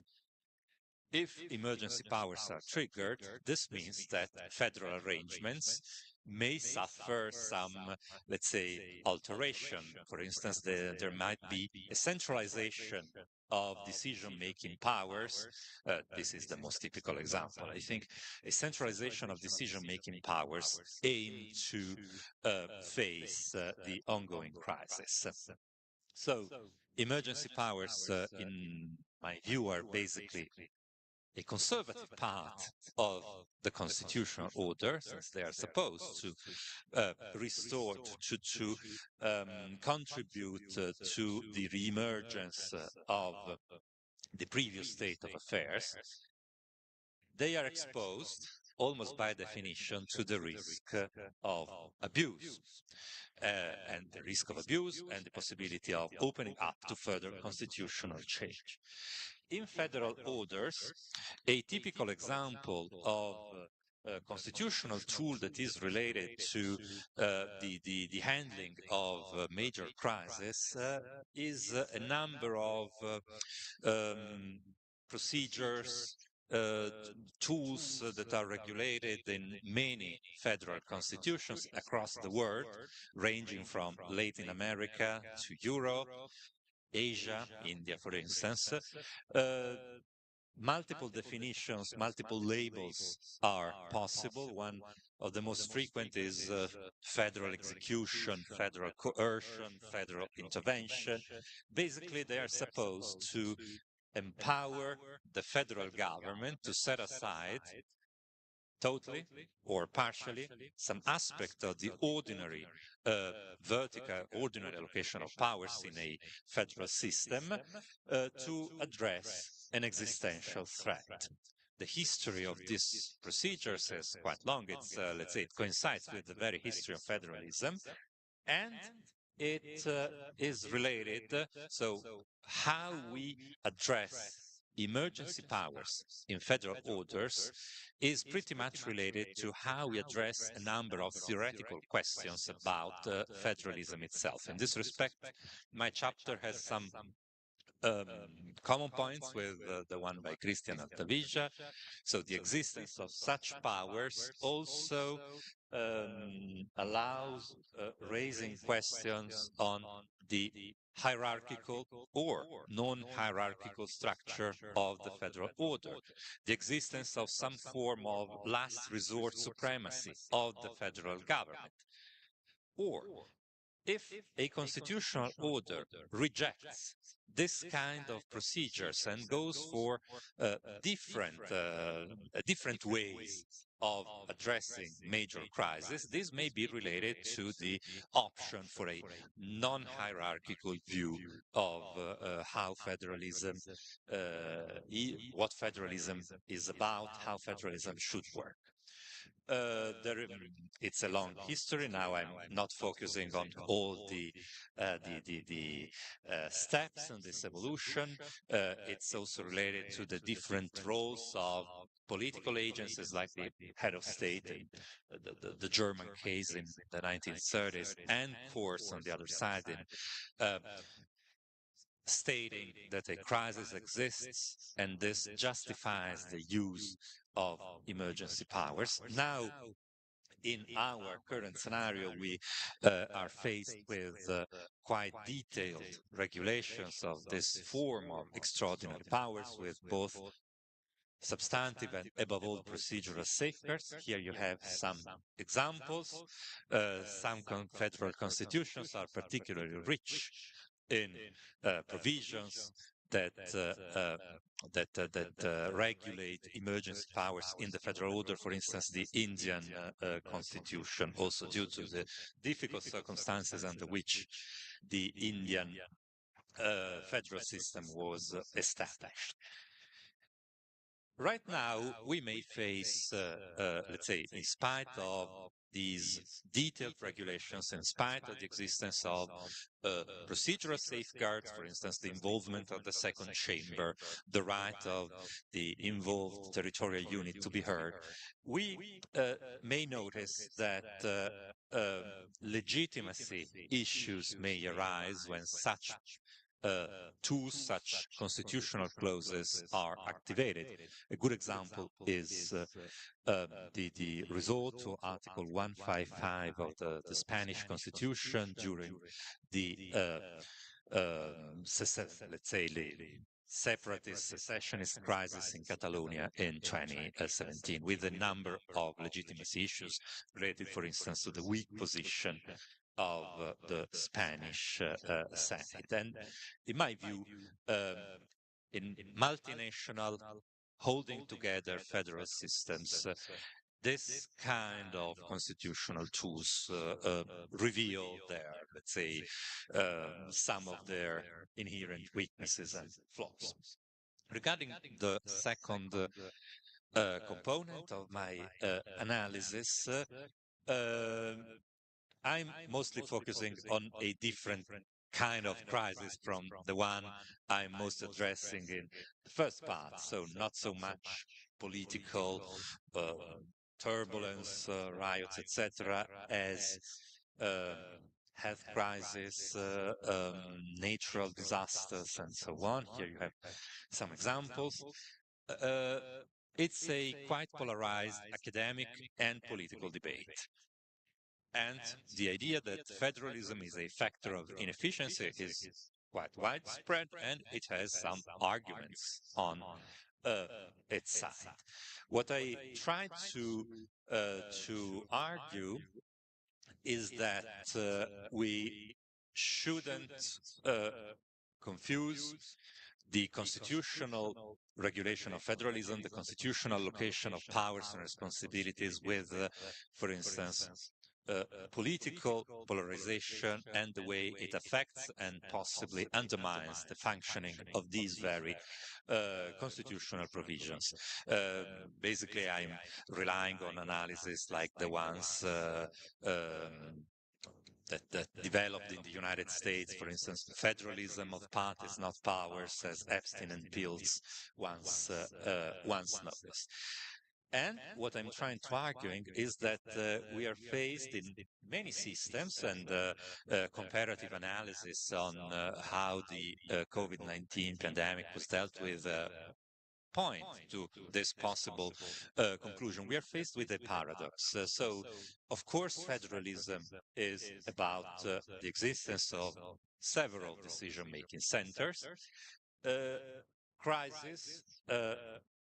The emergence of crisis point to a need to cooperate in a multi-level environment, and cooperation should take place in a, let's say, principled framework around the fundamental principles of proportionality and loyalty. In this respect, there are some points in common with the analysis developed by Maja Sahadzic.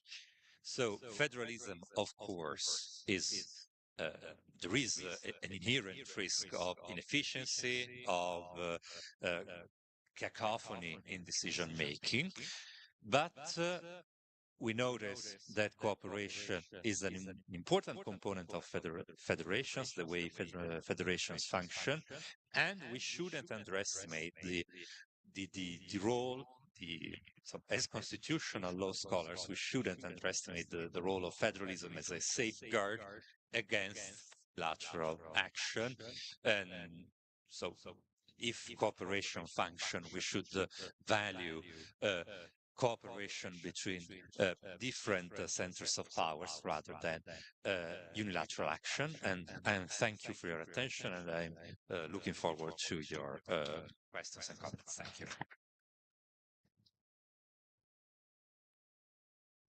Thank you so much, Giacomo. So we have a few minutes for questions, comments, and discussion. So yes, Cedric. Maja.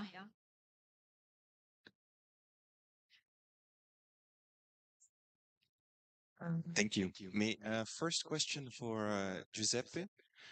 You mentioned the influence that the scholars had that went to study in the United States and then came back and described the European system.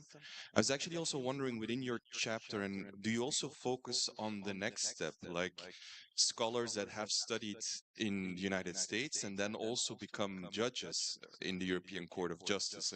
Not to just to name one, Koen Leenaerts, who also wrote his PhD exactly on the topic that you're describing, the federal nature and the comparison between the United States and Europe, also guided by two supervisors, one who was a constitutional law scholar, one who was an EU law scholar, and one who many would argue has made significant steps towards a more federal European Union. So I'm wondering whether you also use his both scholarship maybe, but also this type of influx of scholars within the Court of Justice and that influence on federalization within the EU. And then one question for Giacomo. Do you also make the comparison? Of course, it's with Article or the influence of Article 15 of the European Convention on Human Rights, and what an emergency, what the conditions are to be an emergency within that context. Of course, that can either be an internal or an external threat. But do you derive from those types of definitions information to also be able to decide on a national level when you would have an emergency which you could apply in relationship to the state, the federal state, and the sub-state, the federal entities? Thank you. Do we have Philip online, or? Okay, I'll just go with other questions. So, Giacomo, I saw that that happens all the time because federalism is crisis in its essence, as Jim Gardner said recently when we had the workshop. And so these types of crises that are caused by, for example, identity differences and so on, they kind of happen over the time. They are also not temporal; they are there to stay. And there is no return to normalcy. There's new normalcy that is imposed. So how do you balance this? Where is convergence between those two crises when those two collide? Normal and this underlying crisis. And then for Giuseppe, I have a nasty question because I also I struggle with this question as well as a researcher in multinational federalism. I've seen countries like Spain or Bosnia and Herzegovina where determining the type of system, what type of system it is kind of a very important question. But my question to you, because you're also trying to determine what type of system the EU is, why is it important actually to do that? What is the ultimate goal that we're going to reach when the discussion is actually over? Please help me. Because there is also a confusion, and I think what Marcello did at the beginning, he said, we brought also the political scientists here. It is very important because we need to talk with each other. Because in my master's law and technology in the EU, my students are often confused because economists, lawyers, and political scientists, they all have different opinions. But I'm still not sure. Why is it important? Why is it important to determine? Because even in the federal studies, regularly, when we teach unitary federal and confederal systems, there's a very large scale, and in between there are a lot of different countries which can fit not neatly within these three. So why do we need to determine that? And then for Philip, Yeah, Philip, you mentioned this central local level, but I'm not sure how you perceive EMARs and SARs. So ethnic minority autonomy regions and special autonomy regions, meaning Tibet against Hong Kong and Macau. So where's your position?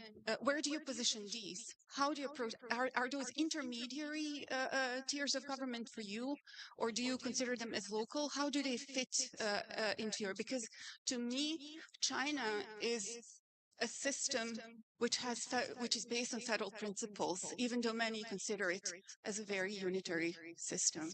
So thank you. Okay.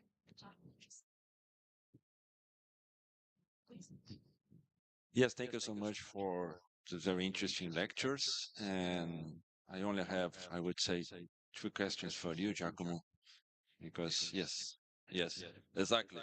You are right in front of me. Yes, you can listen me very well, I think.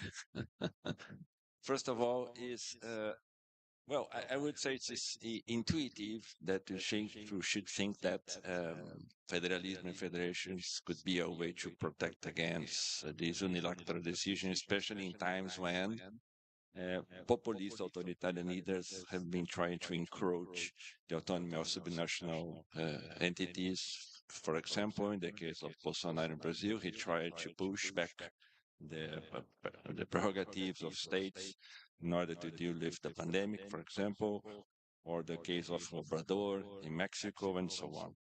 But on the other hand, I would say that perhaps there is an alternative hypothesis.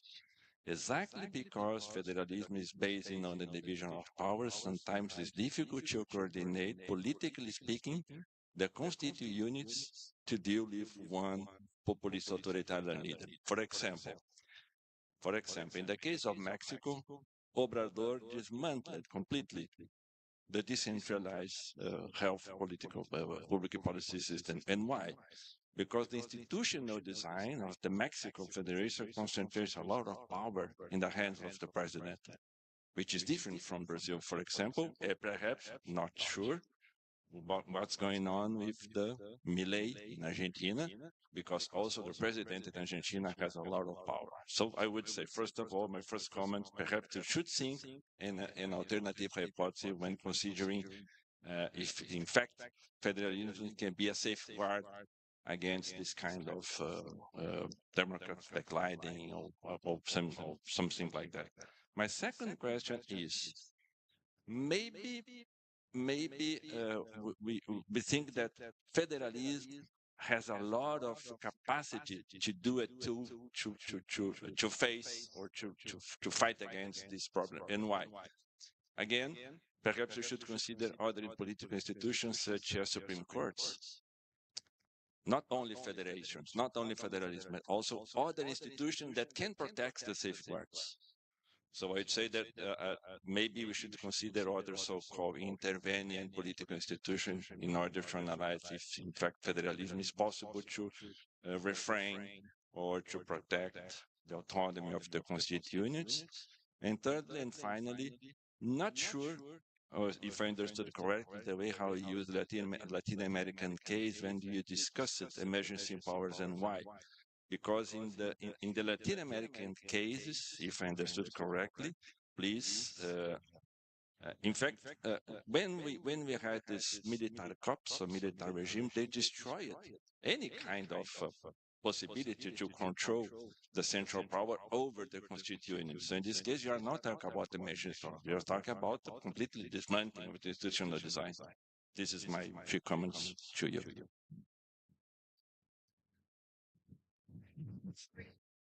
To Philip, and thank you for your presentation. I have a question, so I was listening to your interpretive framework and then what you said about the Chinese case. To what extent do the socialist theories of federalism represent a reference for your understanding of the Chinese case, or are they relevant at all or not? So I'm thinking of socialist theories about national self-determination within federal systems and so on. And it was a question that, in my view, was looming large in your presentations, if I have rightly understood. Thank you. So we are running out of time, and so I will ask Philip. We'll go in the same order: Philip, Giuseppe, and Giacomo, just to give very brief comments, because and we can always discuss, by email or in another. Right. Philip. So yeah, I can see you anymore, but I heard you. So regarding the first question, yeah, well, thank you so much. Really helpful questions. So regarding the special administrative regions of Hong Kong and Macau, right? And there's also the claimed province of Taiwan, right? Which basically mainland says is our 23rd province, and factually, like, they don't have control over it. Right, so a lot of scholars would say this is so-called outer periphery of China, and we have the inner periphery, which are these minority regions at borderlands like Xinjiang or Tibet or Inner Mongolia, right? And so, especially like these special administrative regions, right? So, I mean, these are probably like, if you take a federalist framework to analyze China, probably it's the best case that you can make there, right? They have like kind of constitutions. They have like a high degree of autonomy, at least on paper. They even have their own system, which is more than like in a lot of federations, right? In Germany, you couldn't like say, hey, we are a monarchy or whatever, right? But Hong Kong and Macau can say, hey, we are capitalist systems, and we are not, we don't have like the socialist democracy stuff, right? So that's probably the best case of federalism you could make. But I also think it like shows how because it's so different in nature from a real federation, also the way Beijing treats them. So I think this basically shows that like my more open approach can help here to like describe these various different forms of autonomy and different degrees of autonomy that we do have between the Chinese regions, provinces, autonomous regions, etc. Like with this unified framework, which doesn't take like this concept from federalism that don't really fit the Chinese case. Right.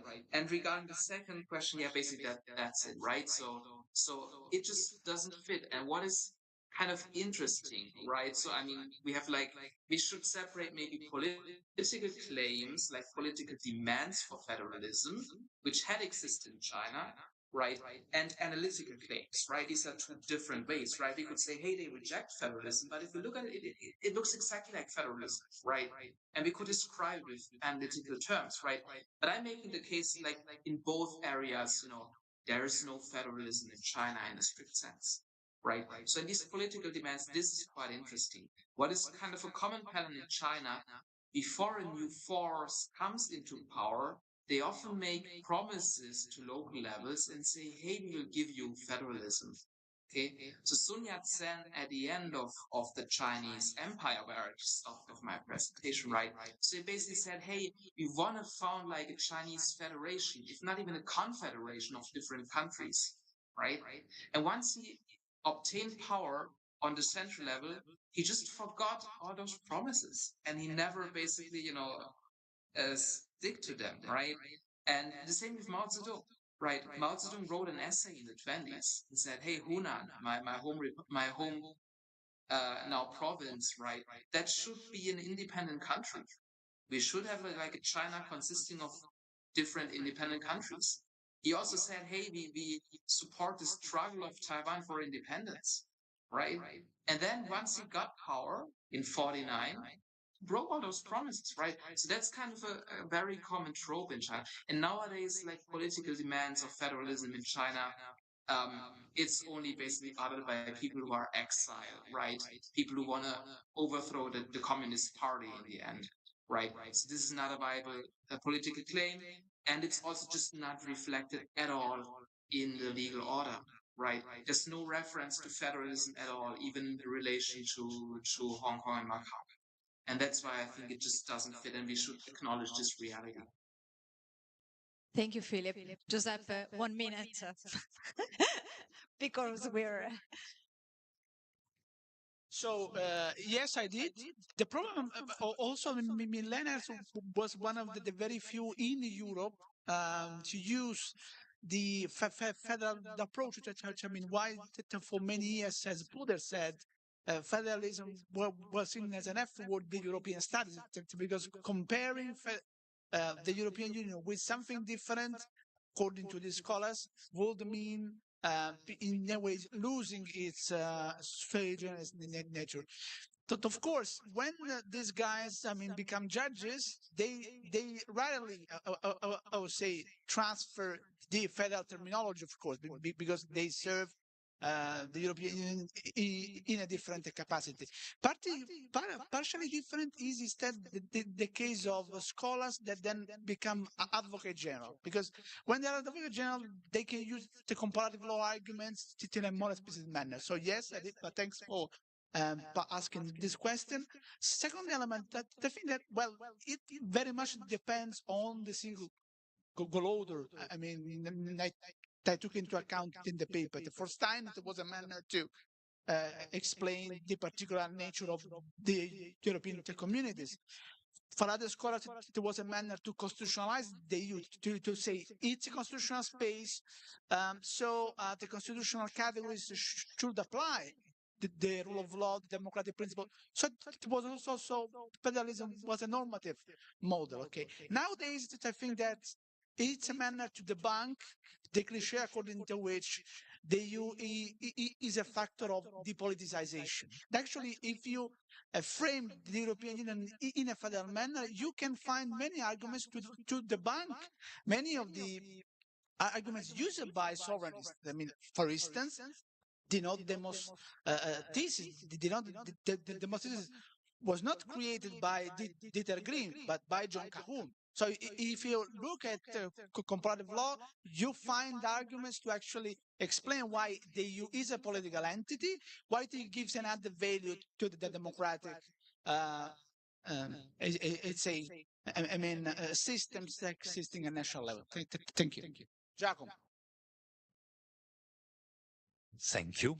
I will be very concise, hopefully. Cedric,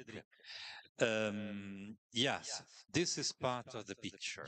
So this is also one of the reasons why the Schmittian framework is fascinating, but it's of limited practical relevance. So we have witnessed an internationalization of human rights protection regimes, not only in Europe, and the regulation of states of emergency is quite often part of these regional instruments for human rights protection.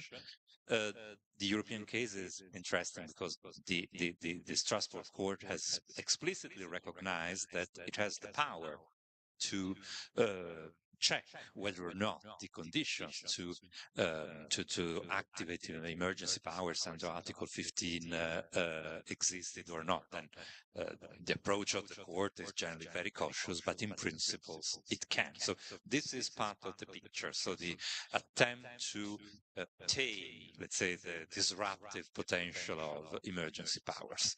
Maja. Yeah, so a distinction between normal crisis and, let's say, hard, scary, more political crisis.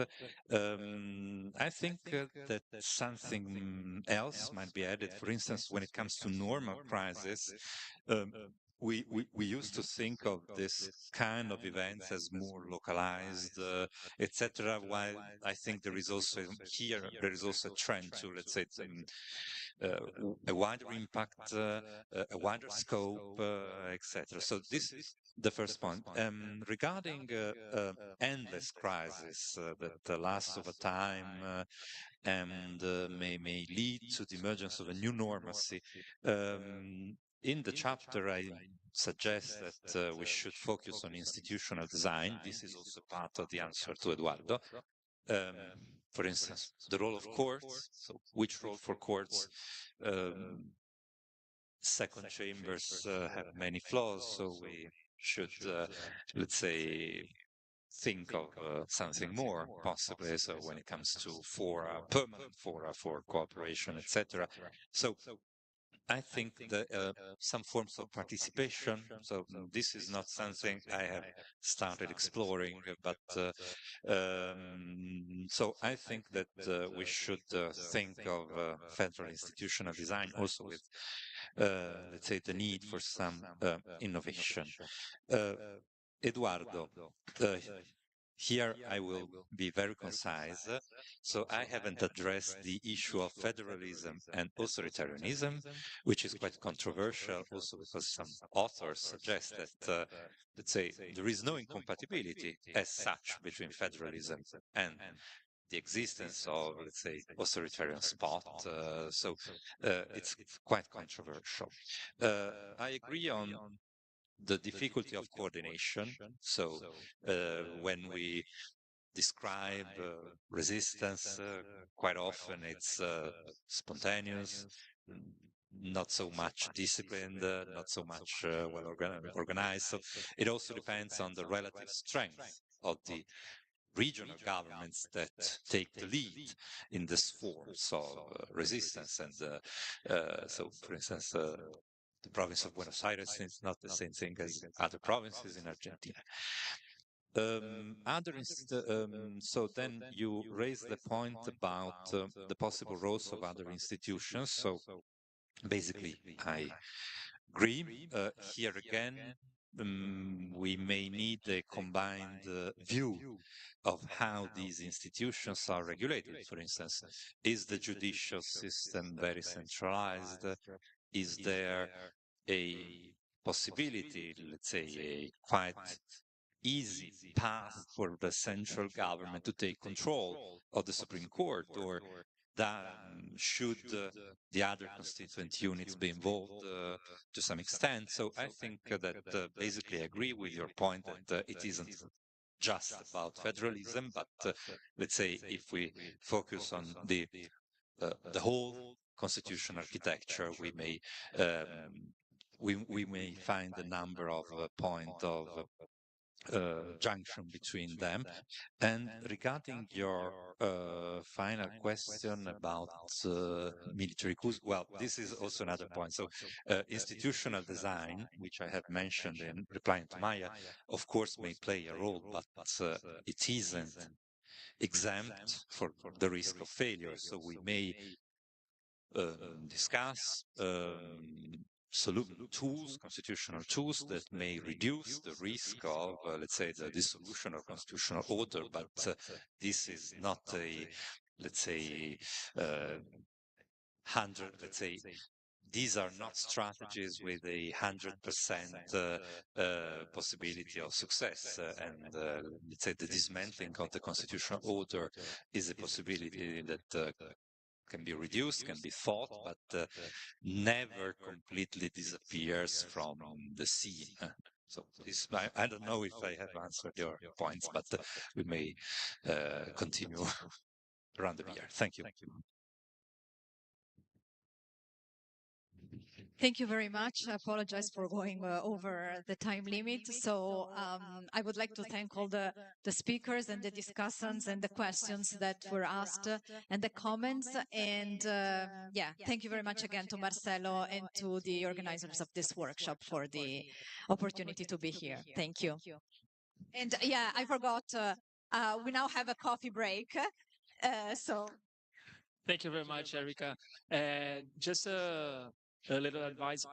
We have a coffee break, short time, please, 10 minutes, because we're going back to the second session about climate federalism in international perspective.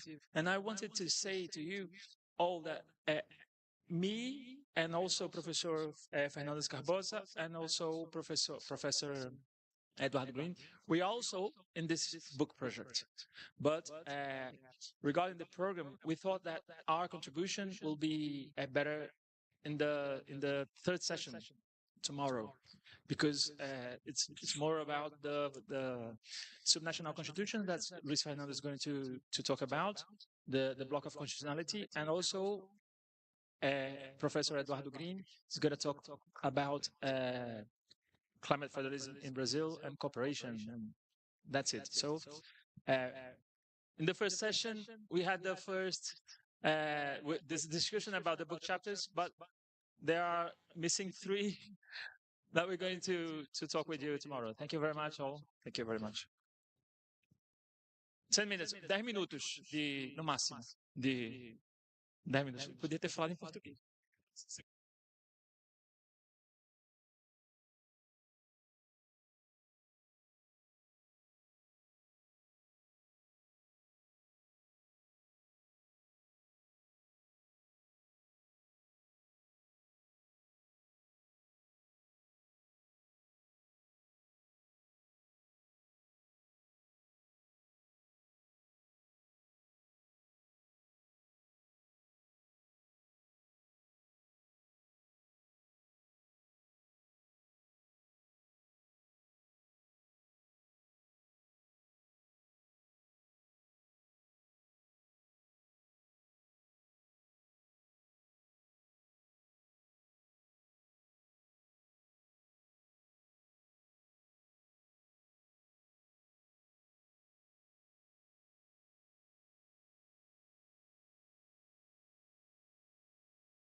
Boa noite a todos e a todas. Quer dizer, boa tarde, né? Quase boa noite.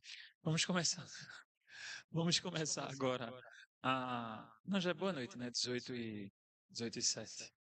Vamos começar agora a segunda sessão dessa conferência com uma discussão sobre federalismo climático numa perspectiva internacional.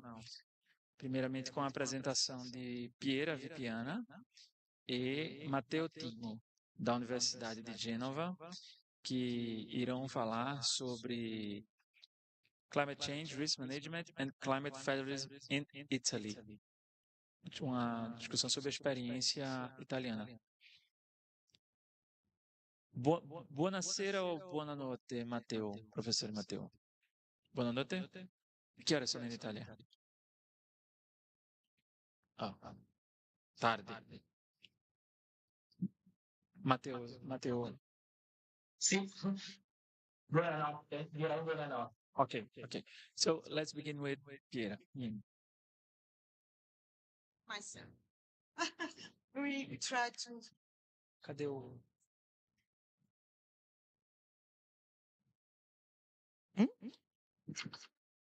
Thank you. Thank you very much.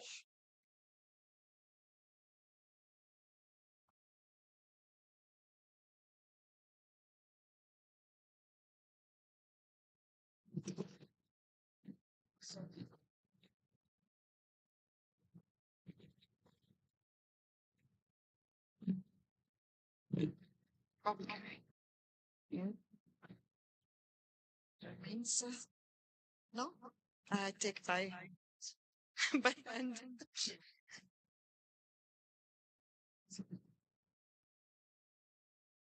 Never mind.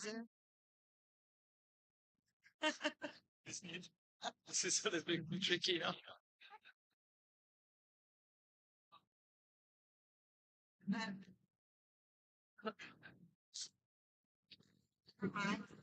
Sorry. I'm gonna change this one. But I can also with, yes. Good evening, everybody.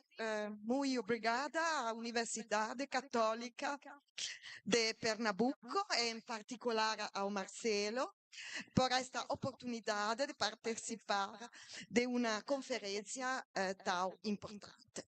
Eu entendo português, mas falo muito pouco. Então, peço desculpar, mas falo inglês, okay?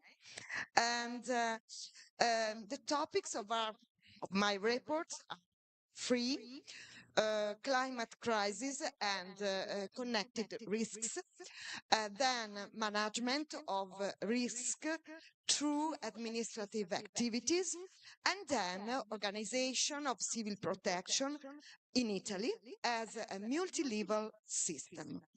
But now I give the floor to my colleague, Professor Matteo Timo, for a short introduction. Please, Matteo. Thank you very much. I would like to thank the organizer for inviting me to this important conference, which offers a valuable opportunity for dialogue among diverse perspective and experience. Without taking time away from the other presentation, I will proceed directly to share some reflection on the structure of the Italian legal and institutional model. In Italy, we can say that there is no single unified concept of public administration, but rather a plurality of public administration. And this is also because Italian public functions may be exercised by not only by the state and other public entities, but also by private entities in formal terms. Examples includes, for example, concessionaries of public services or notaries with respect to certain aspects of their professional activity. More precisely, one might distinguish between two concepts of public administration. Public administration in a subjective sense, which includes public law entity exercising administrative function, such as municipalities, and on the other hand, public administration in an objective sense, which includes private law entities that also perform administrative activities such as a public works concessionary.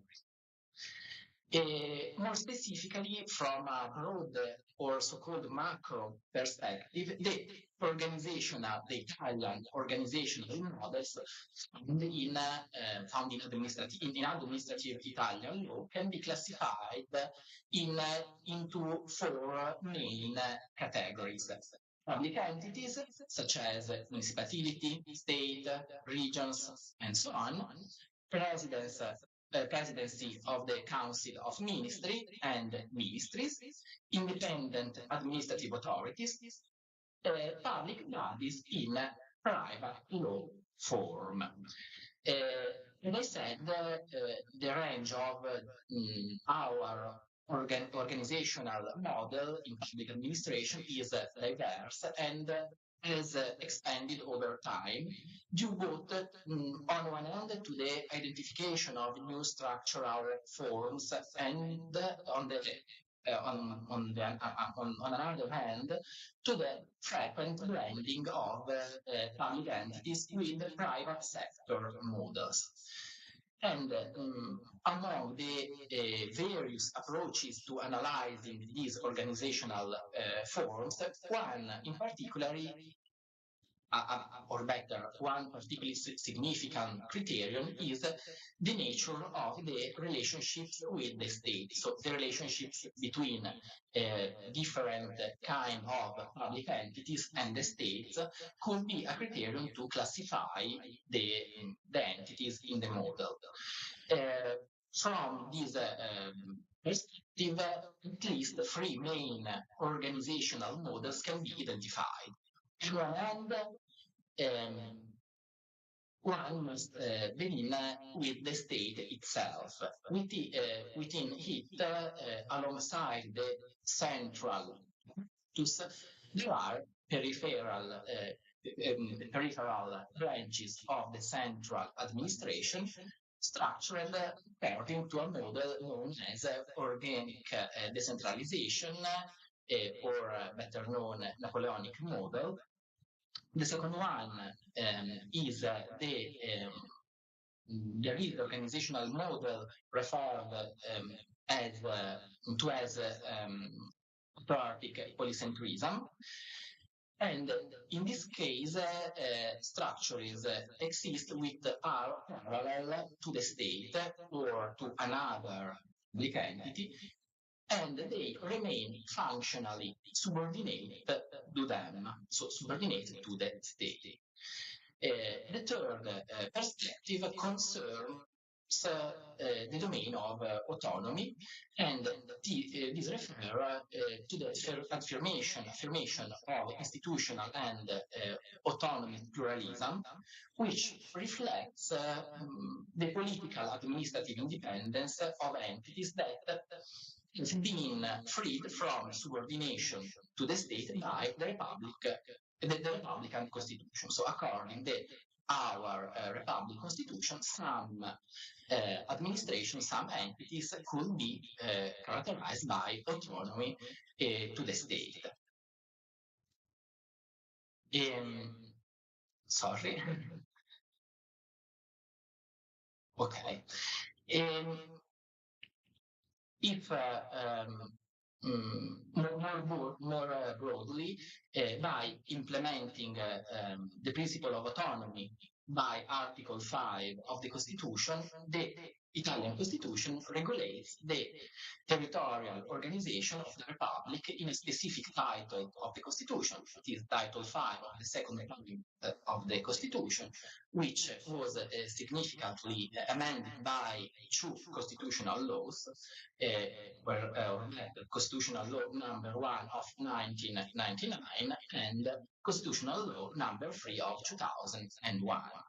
And in this part of the Constitution, the term local autonomies refers to the sub-state territorial entities that possess at least one representative body elected by the citizens. And local autonomies includes regions with legislative powers, because in Italy, regions are the main legislator, but also the so-called local authorities, so sub-regional entities called local authorities, namely provinces, metropolitan cities, municipalities, that which do not possess legislative powers, but a lot of administrative powers.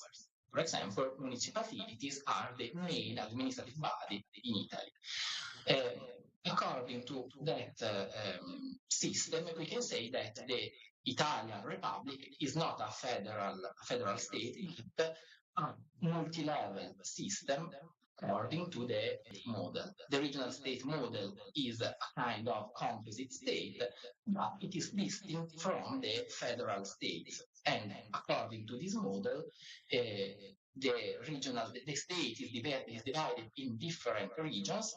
Each region is a constitutional autonomy with its own statute, that it's not a full constitution, but only a statute.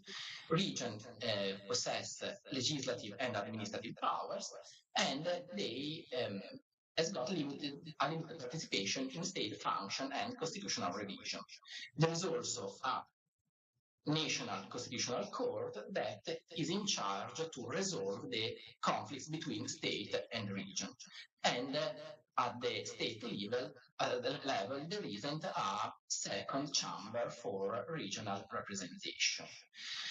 In conclusion, we can say that Italy is a composite state grounded in autonomy and pluralism.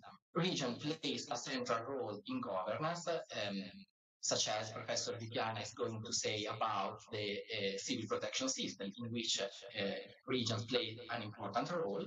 The system balances national unity and local self-government, and obviously the system is shaped by historical continuity and constitutional reforms.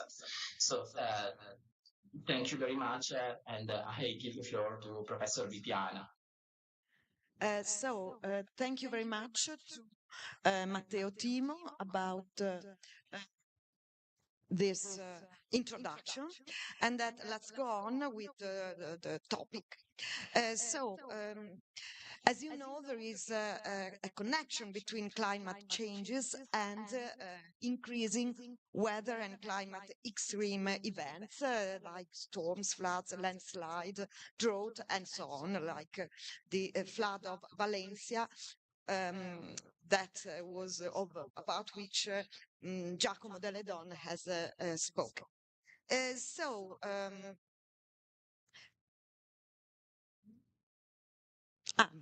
Sorry.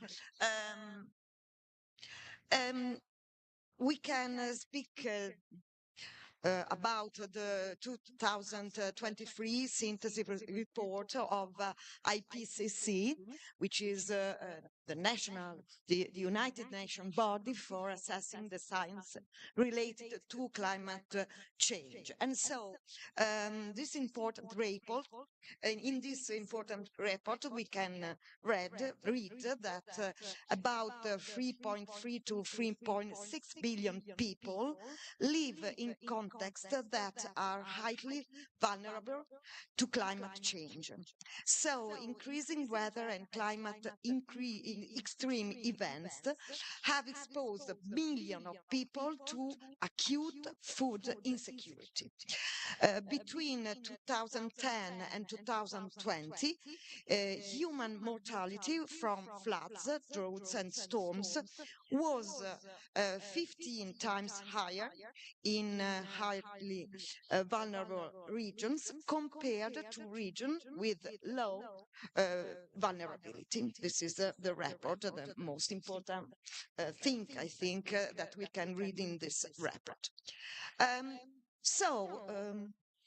The notion of civil protection. We can find the notion of civil protection, for instance, in Treaty of the Functioning of the European Union.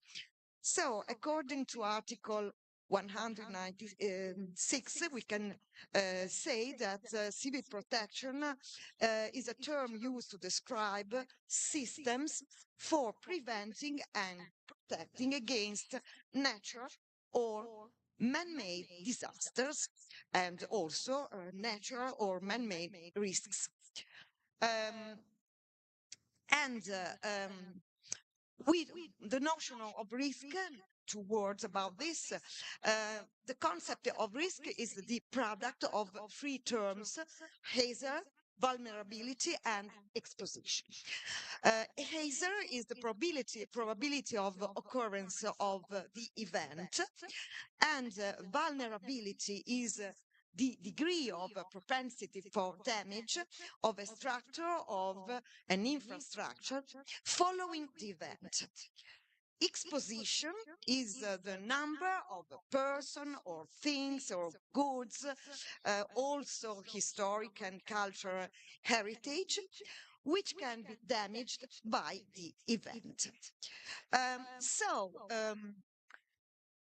What about administrative role? I'm a professor of administrative and public law.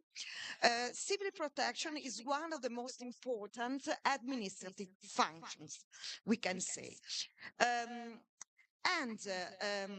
In Italy, civil protection is a function attributed to an integrated system, the National Civil Protection Service, which was established in 1992 and reformed in 2018 by the Civil Protection Code.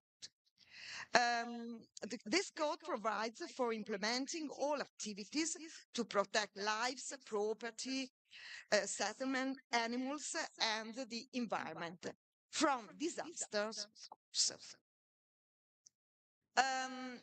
There are lots of functions connected to civil protection. So, for example, prediction and forecasting, preparedness, management of emergency, mitigation of risk, and, of course, recovery. In particular, very important is prevention, according to our Civil Protection Code. And what's prevention?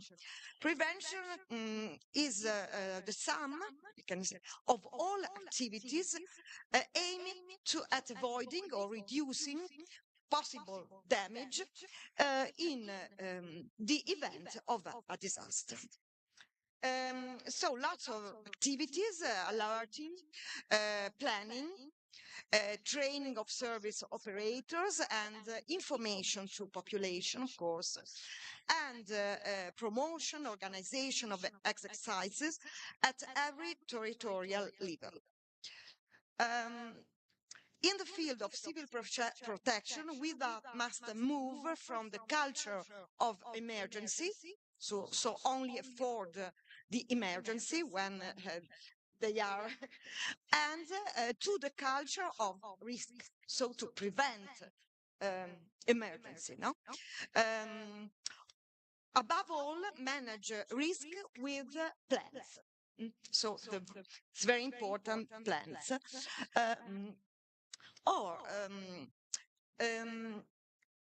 And then let's move to organization. In risk administrative law, central role, a central role plays the organization of civil protection, which with regards to administrative activities and in particular the planning. So we can say that, two of course, the administrative activity of natural risk management consists of operation and of legal acts. Acts can be either specific measures such as mandatory and urgent orders, ordinanze, we Italians say ordinanze contingibili e urgenti, or general acts like plans, as I said. According to the Civil Protection Code, each municipality, each local body must have a civil protection plan.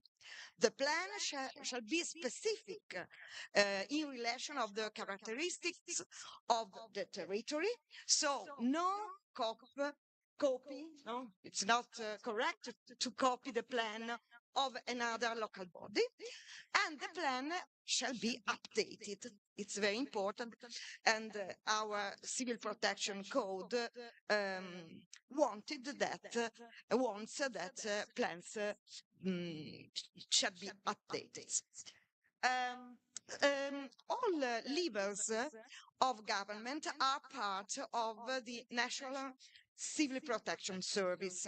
So the state, the regions, the autonomous provinces, Trento and Bolzano, the local authorities, local bodies, and very important, the volunteers. Civil protection activities also benefit from the contribution of professional orders and boards, and also of private companies, especially those linked to strategic sectors like communications, and transport, and essential services networks.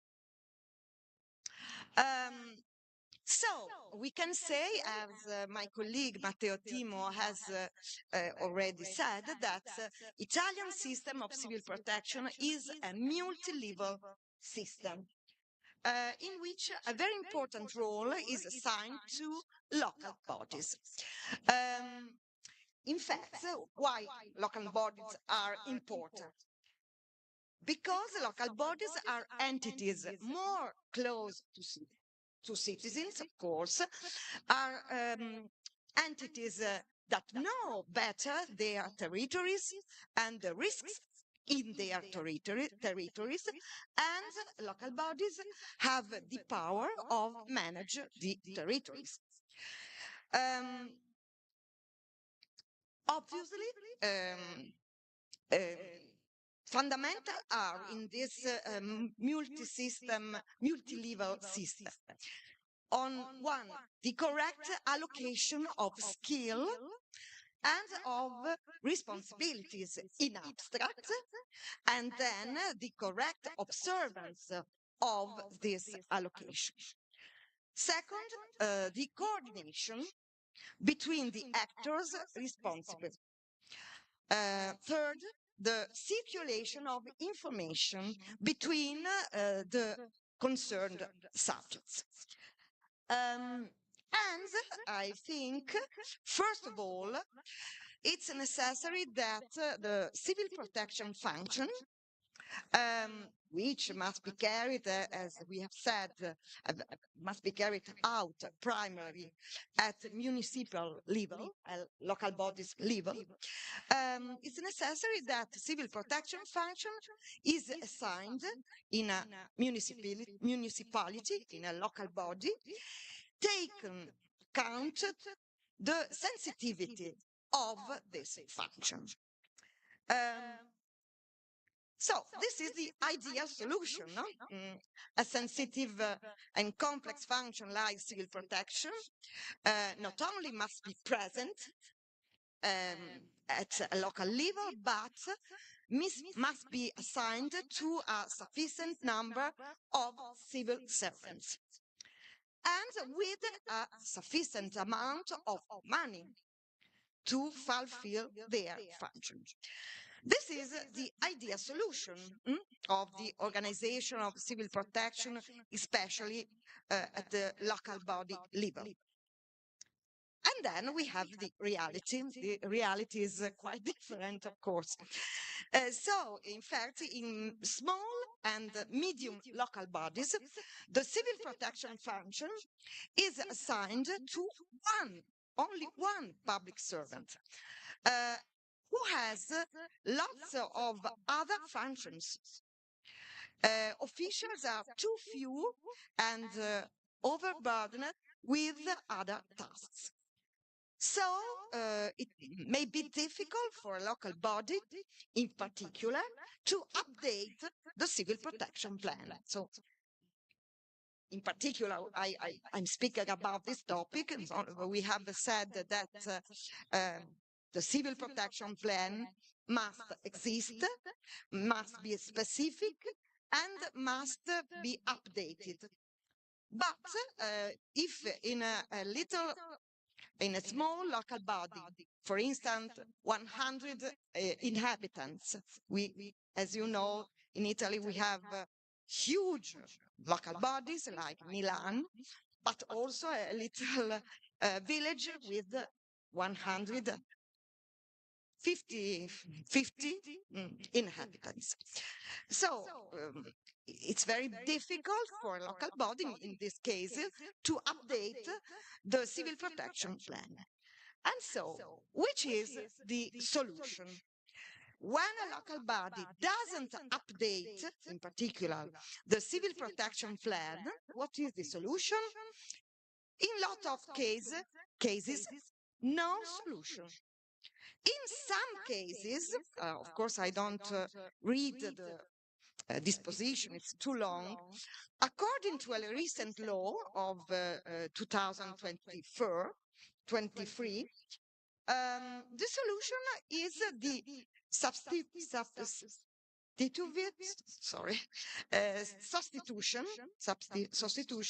so the use of substitutive power by the state and so by the government. So the government updates the civil protection plan of that local body. Of course, I think that the correct solution should be others. More civil servants and more money for local. Of course, I've spoken about a particular case, but I think very important in this matter. Muito obrigada pela sua atenção e boa noite. Também de Matteo Timor. Obrigada.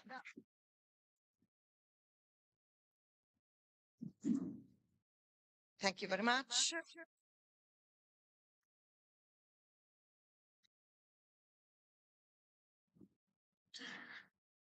Obrigado a todos. Obrigado, professora Piera Vipiano. Obrigado. Vamos agora ouvir vamos ouvir o Diego Martim, vai falar sobre a experiência da Argentina. Diego, que é da Secretaria de Meio Ambiente de Rosário, da província de Santa Fé. Diego, com a palavra. Muito obrigado, Diego, por estar aqui conosco. Bem.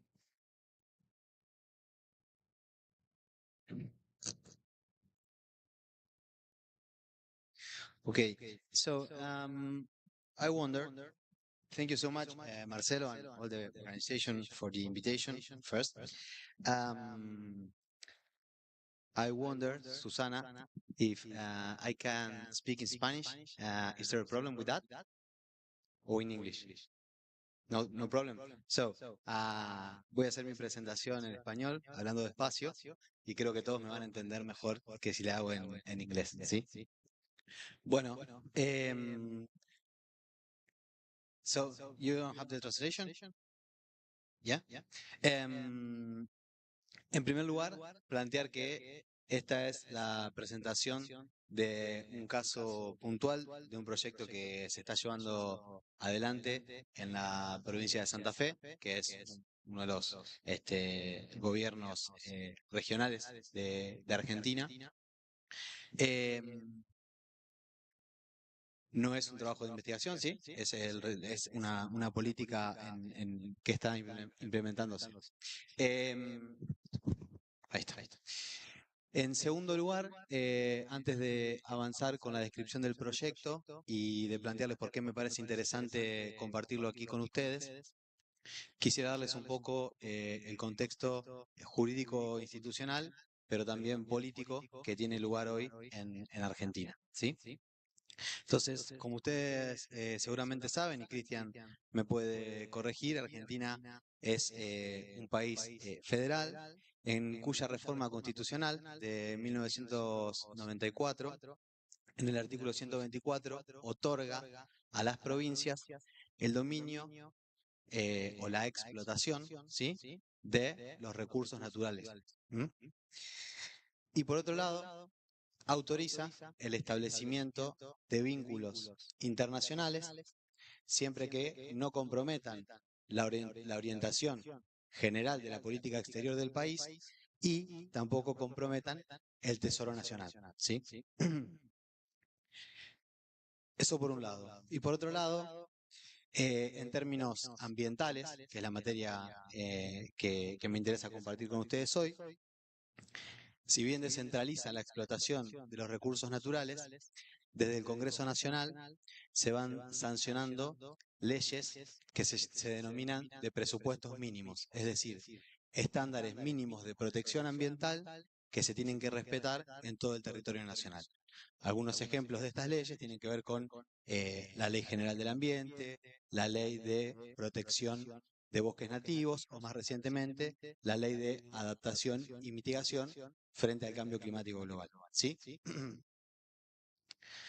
Además de este esquema jurídico e institucional, hay un contexto político que tiene también muchísima incidencia, sobre todo en materia de políticas ambientales y en materia de políticas climáticas, que es básicamente que actualmente el presidente plantea que no existe una crisis climática y que si hay un proceso de cambio climático no tiene que ver con la manera de producir y de consumir que nos hemos dado como humanidad hasta este momento. Y de manera consecuente con esta mirada, el presidente se retira de los principales foros multilaterales de discusión y negociación climática que existen y al mismo tiempo, a nivel interno, desfinancia las principales políticas que hay en materias ambientales en Argentina. Entonces, ¿por qué es interesante para mí poder compartir este proyecto con ustedes? Porque representa justamente una manera que estamos... Ahí. ¿Se escucha bien? Ah, okay. Una manera que se ha encontrado de poder construir a nivel subnacional uno de los pilares de la política climática en Santa Fe. Entonces, básicamente... Ahora les voy a explicar por qué puse ese número.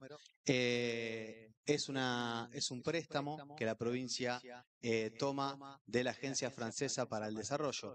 La Agencia Francesa para el Desarrollo es un pequeño banco justamente que financia este tipo de proyectos. Les puse este número así fuera de contexto, puede parecer, pero para intentar dimensionar es varias veces el presupuesto anual que maneja el Ministerio de Ambiente. El Ministerio de Ambiente de la provincia de Santa Fe maneja aproximadamente un presupuesto de 9 millones de euros anuales, o sea que esto es varias veces superior.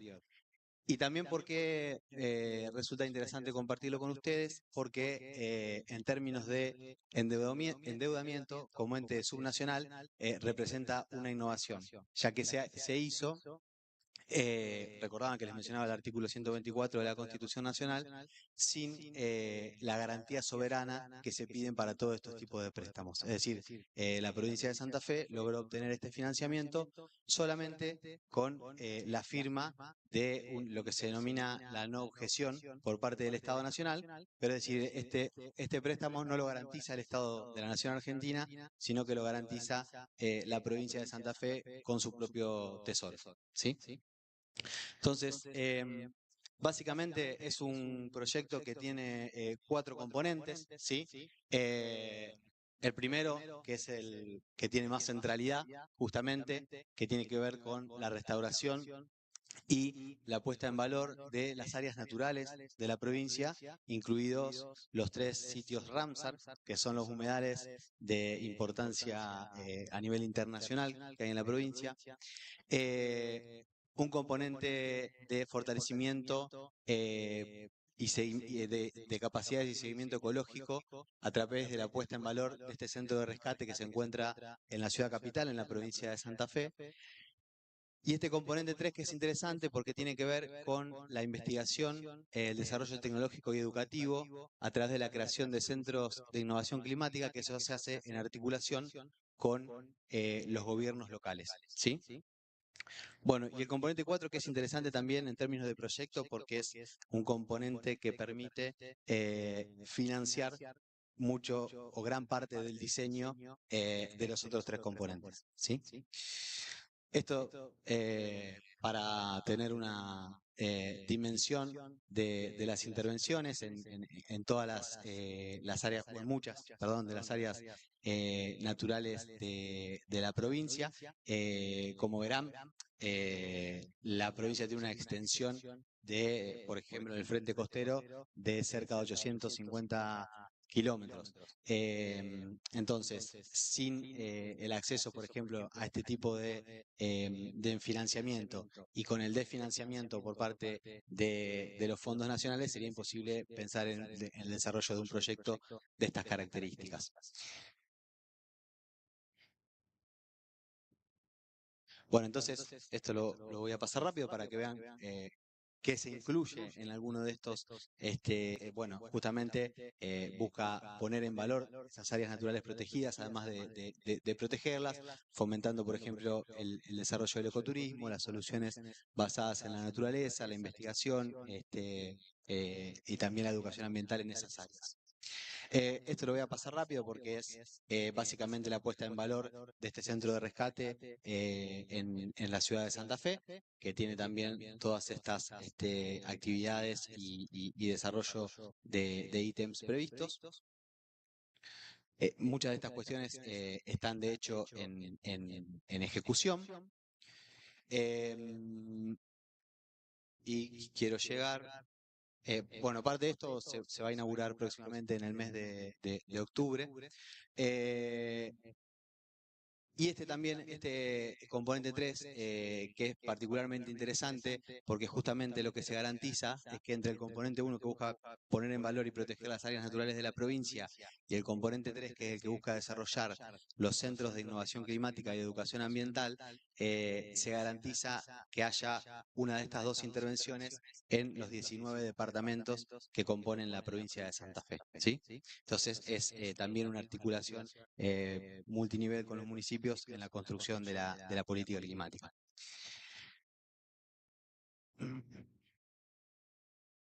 Bueno, estos son más prototipos de los centros de innovación climática.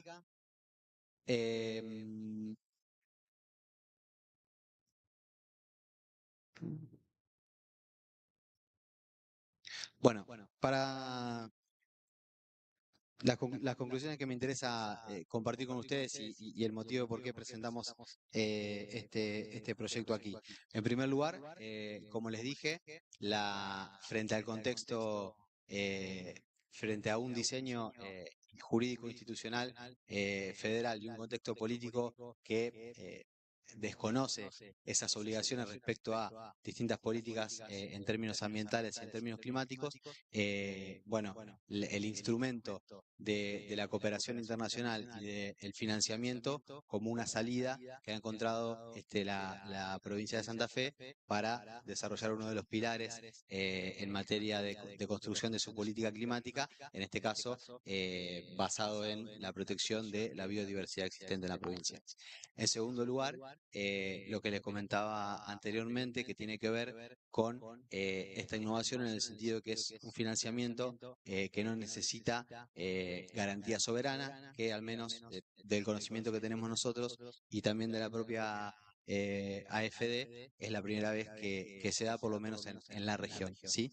Y en tercer lugar, creo que resulta interesante poder compartir el ejemplo en el sentido de una construcción activa de esta política climática y no el gobierno subnacional y los gobiernos municipales como meros ejecutores de fondos, ¿sí? Bueno, así que muchas gracias.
Perfect.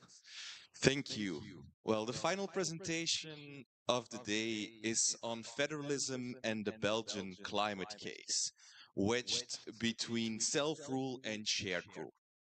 Well, normally, when I would be talking on this topic to my students, I would be saying, bear with me, this is about federalism, and even worse, it's about Belgian federalism.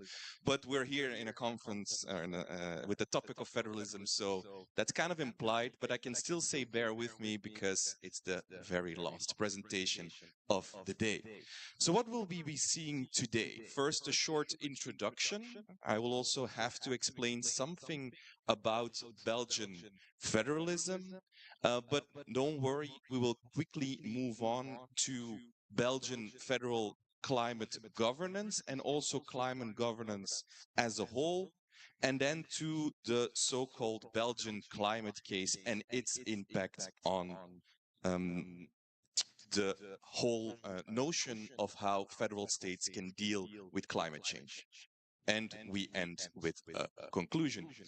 So first, a brief introduction. Belgium, it's a small country in the heart of Europe. And so it's a federal country. There are tensions between the Dutch-speaking north, which is symbolized by the lion, and the French-speaking south of the country, which is symbolized by the rooster. And if some of you may know, there are some debates between the two of them. And in the middle, wedged already between those two, is Brussels. You see here the symbol of Belgium, of Brussels, Manneke Pies, who apparently, according to the legend, one day peed on dynamite exploding, but before that happening, he peed out the fire, so the walls of Brussels did not fall. So that's a general background of the notion in Belgium, the way in which the French-speaking and the Dutch-speaking live together. But we can transform that to the topic of climate change, climate governance. And spoiler alert, so apparently there was a climate case. We will get to that. You might be wondering at this stage, why should we be bothered with another climate case? There are so many climate cases. There's Urgenda, there's there's now Clima Signorina. 2 days ago, there was the International Court of Justice. So why would we be bothered by the Belgian climate case? Well, I will try to convince you of that. But to start off with, this is actually quite an ancient case, because the outcome now was 1.5 years ago, but it was actually started on the 2nd of June 2015. For reference, this is when there was still not even a judgment of the district court in the Urgenda case. So already then, the Belgian case started as well. However, and now we're getting to this federalism issue, why did Belgium lose 3, almost 4 years as opposed to the Netherlands?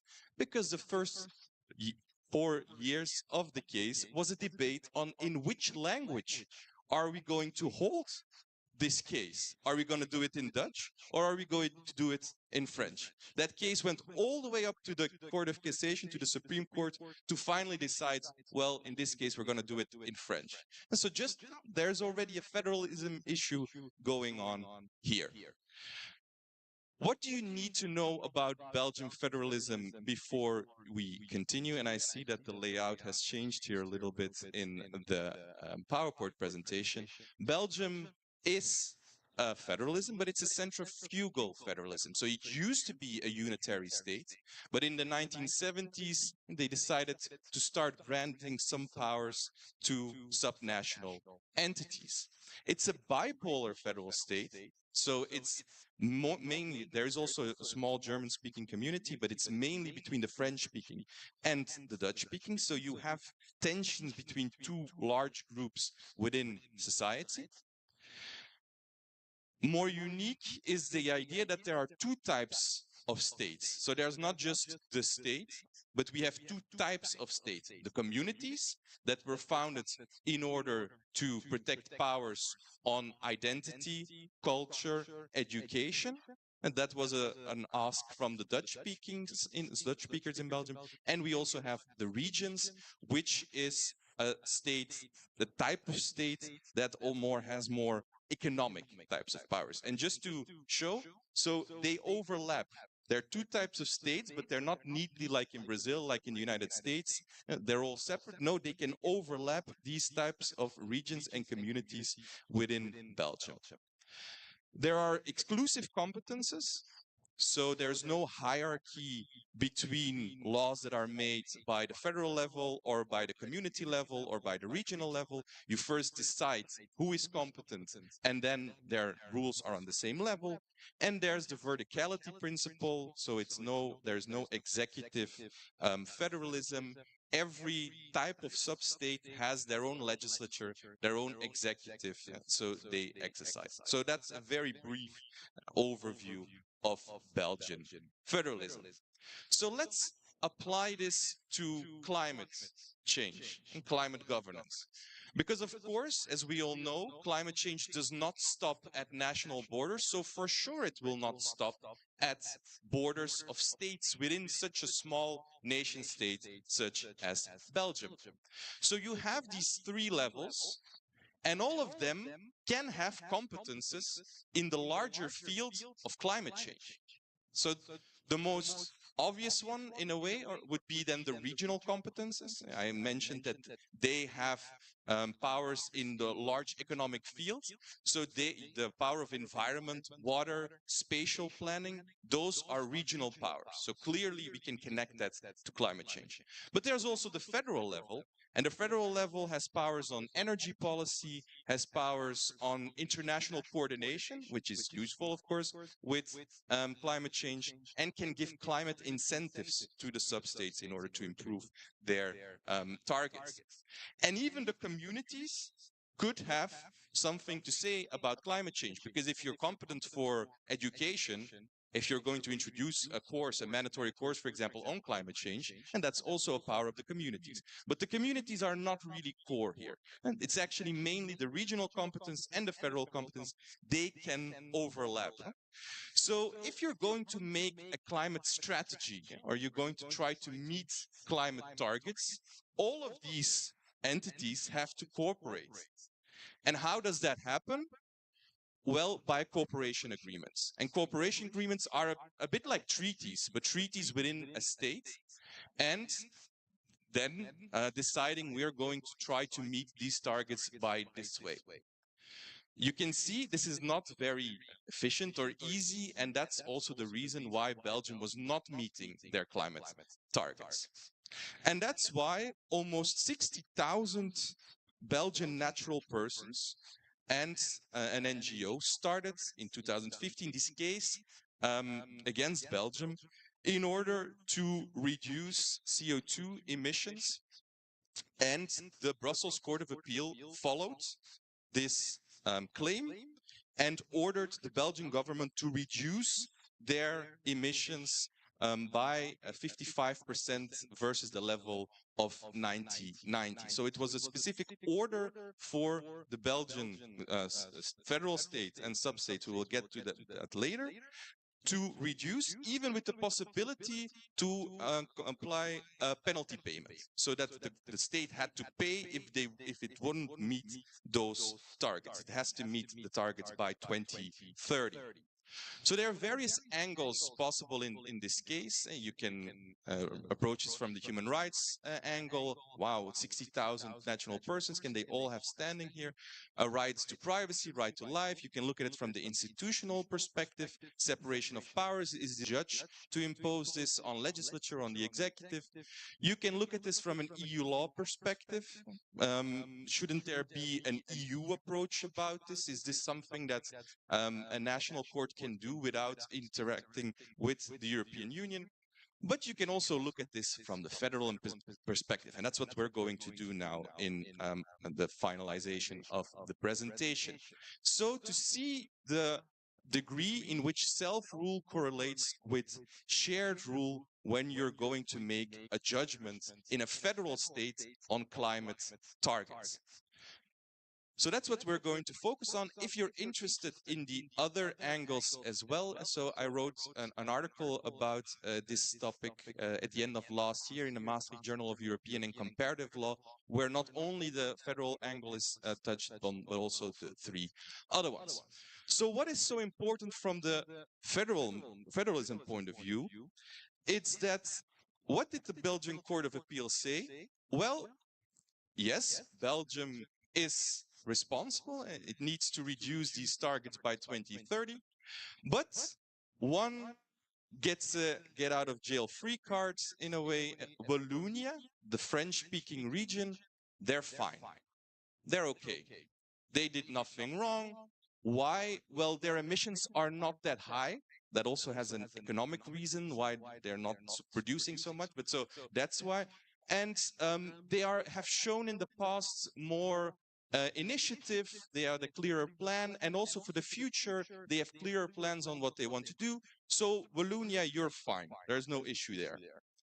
But Flanders, the Flemish region, and the federal government, and the Brussels region, so the two other regions with the economic power and the federal government, they were deemed guilty, so because it was so they did not reach their target, they had not been careful, and so they had to meet these targets and could be also penalized for that.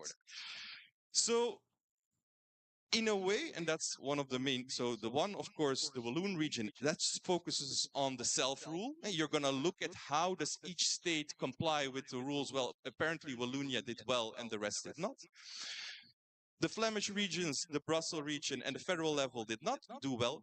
But interestingly enough, the court says, but we cannot distinguish how the mistake was between the Brussels region, the Flemish region, and the federal level, because they're all in it together. So we are not going to distinguish percentages between those levels. That we cannot do as a court of appeals. So you go and figure it out on your own, those 3 levels. The only thing we know is that Wallonia is in the clear. And so that's my main criticism on this judgment. It's that there seems to be an inherent paradox, if not a contradiction in there. If you can say on the one hand, we can distinguish sufficiently the responsibilities here to say that one of the regions is fine, well, then you can distinguish, and then you could also distinguish between the Flemish region, the Brussels region, and the federal level. If, however, your main idea is no, we cannot distinguish, well, then you could also not leave out the Walloon region, then it should also be part of the state being condemned, and then they will have to figure out on their own how they're going to derive which responsibility. So it seems like the court got a bit lost in this whole idea of self-rule versus shared rule and how to attribute responsibilities. And in a way, and I think that's something that can be interesting to other federal states as well, this is not unique to Belgium in a sense. And so you will always be a little bit wedged between those 2 ideas. Are you going to look individually at each state, and are you going to attribute responsibilities and faults at each state as a judge? Or are you going to consider this to be a shared responsibility and leave it more to the legislative or the executive power from these levels to then figure out how the concrete proportion of responsibility will occur? What was the response of the Belgian climate case? That it's not yet final. So it was the Court of Appeals. Flanders was the only one who decided. So the federal level and the Brussels region, they decided, okay, it's fine. But Flanders decided to appeal to the Court of Cassation again, but now on the content of the case, no longer on language. And it said, well, I give the quote here of the Flemish Minister of Justice and Environment. A French-speaking judge imposes the collective impoverishment of Flanders. So again, you have this federalism idea coming up. Well, this is a coincidence that Wallonia goes out free and it's a French-speaking judge, and the region that is most profitable from an economic point of view, they are the ones who, with Flanders, who is going to have to reduce their targets sufficiently. So whether that's a correct reaction or not, but that's how it was perceived. The outcome of the case is expected at the end of this year, beginning of next year, that the Court of Cassation will then definitively rule on the 4 aspects, but also the federalism aspect of this case. So to conclude, what are the pros or that we can derive from the Belgian climate case? Well, it's a well-motivated judgment. You might not say if there's an apparent contradiction, but I mean, it's more than 180 pages long. It really goes into all the definitions and depth of human rights, of federalism, etc. And so they made their work out of it. And they did focus on this idea that, well, there is a responsibility of Wallonia and of Flanders, and if Wallonia meets it, well, good for them. And they also go to the shared rule to look at the fact that if we cannot distinguish between Flanders or the Brussels regions or the federal level, we will keep them as a whole. And a last pro is that there was legal decisiveness. So they really did dare to make a clear decision with clear impact on the Belgian legal sphere and the performances that will have to be met in order to reach the climate goals. What are the cons? So there have become increased regional tensions with the outcome of the case because of the fact that one region was let off the hook. Another con is this seeming contradiction, or at least it's not explained how you could combine this idea of self-rule and shared rule. It's good that you look at them as courts, but how do you then explain this idea that on the one hand you cannot distinguish the two regions, Brussels and Flanders, and the federal level all have to be in the same bath. But on the other hand, you can let Wallonia off the hook. And then the final issue, it's language biases. So it's a completely French case. But also, if you look at the legal scholarship that is being cited in those 180 pages, there are like 3 sources in Dutch and all the rest is in French. And so scholars are going to be picking up on this, and it is noticeable that this federal idea, these tensions, they will bubble up as well, which is of course a pity for a type of generational case such as climate change litigation. So to be continued, we will see what the Belgian Court of Cassation will have to say about this, and also which learnings we can draw from them from a federalism point of view. Thank you very much for your attention.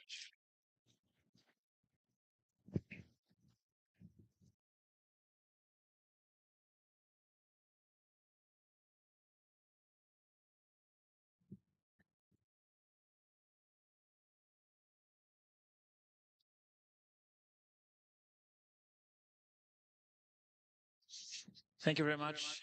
Let's open the discussions. Alguém deseja fazer alguma pergunta? Ok. Primeiro, Giuseppe Martinico, Gilberto Rodrigues, mais alguém em sequência? Maja? Thank you. Thank you to all the speakers. It was a very fascinating panel. I have 2 questions for the last speaker of the panel, because it seems to me that this judgment was weaponized, I mean, by a part of the country. I mean, and the confirmation is what you said at the end of your presentation. So the fact that they insisted, for instance, on the lack of references to the Dutch sources in a way. So is this your perception? I mean, despite the fact that there are some flaws in the judgment. Second question, I'm curious. I mean, how the court justify the exclusion of responsibility for Wallonia. So you insisted on that, now saying that on the one end it tried to make a distinction, but on the other end, I mean, it was not consistent in that. But how did they justify this? Could you please elaborate a bit on that? Thanks so much. Where's the...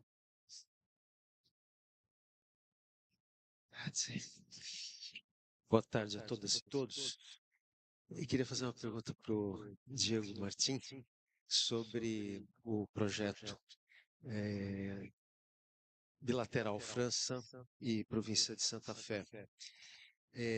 Você disse que é uma inovação em termos de recebimento de um recurso sem o aval do governo central. E, tendo em vista o governo central hoje na Argentina, negacionista do meio ambiente, da mudança climática, etc., queria que você dissesse como é que foi essa negociação para obter essa não oposição ao recebimento desse recurso, né? Essa é uma primeira pergunta. E a segunda, o Congresso da Nación em Argentina não tem nenhum papel, não tem nenhum... Porque o artigo da Constituição fala com conhecimento do Congresso da Nación. Como que vocês estão lidando com isso? Vocês apenas informam ou vocês precisam informam posteriormente ou precisam informar antes? Obrigado.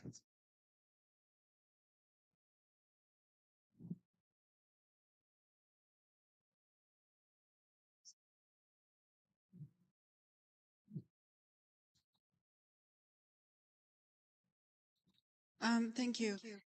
My first question is for Piera and Matteo. Well, you talk about the difference of crisis and prevention and how it should be done. What is the ideal situation? what is the reality, and so on. But then you also mentioned the difference between ordinary and special regions. So I was wondering, and then there's another aspect which you do not tackle, and that is resources, especially solidarity, what Jacob was discussing. So what about the resources? What about solidarity, especially when it comes to special regions like South Tyrol, which have wider fiscal autonomy and so on, which can invest more compared to, for example, the others that cannot maybe afford that, like the southern Italian ordinary regions. And then my second question is for you, Cedric. I think you did not mention, but this is the end of the day. Maybe you even did. You did not mention residual powers and competences, which is actually very specific for Belgium, in terms of that they belong to the central level, to the federal level of government. So I was wondering how that plays into this story, how important the residual powers at the federal level are. And how that actually reflects, is there a connection between that and shared rule that you mentioned? Because I think there is a very important connection, but I'm not going to imply the answer. I wonder what you think of it.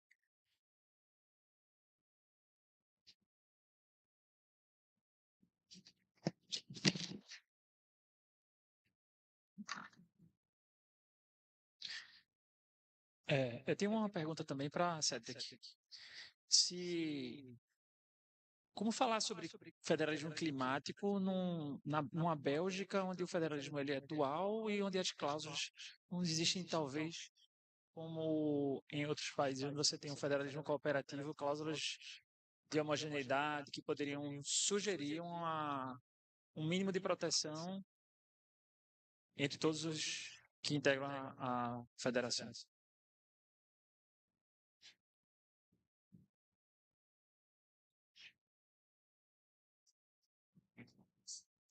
Yes.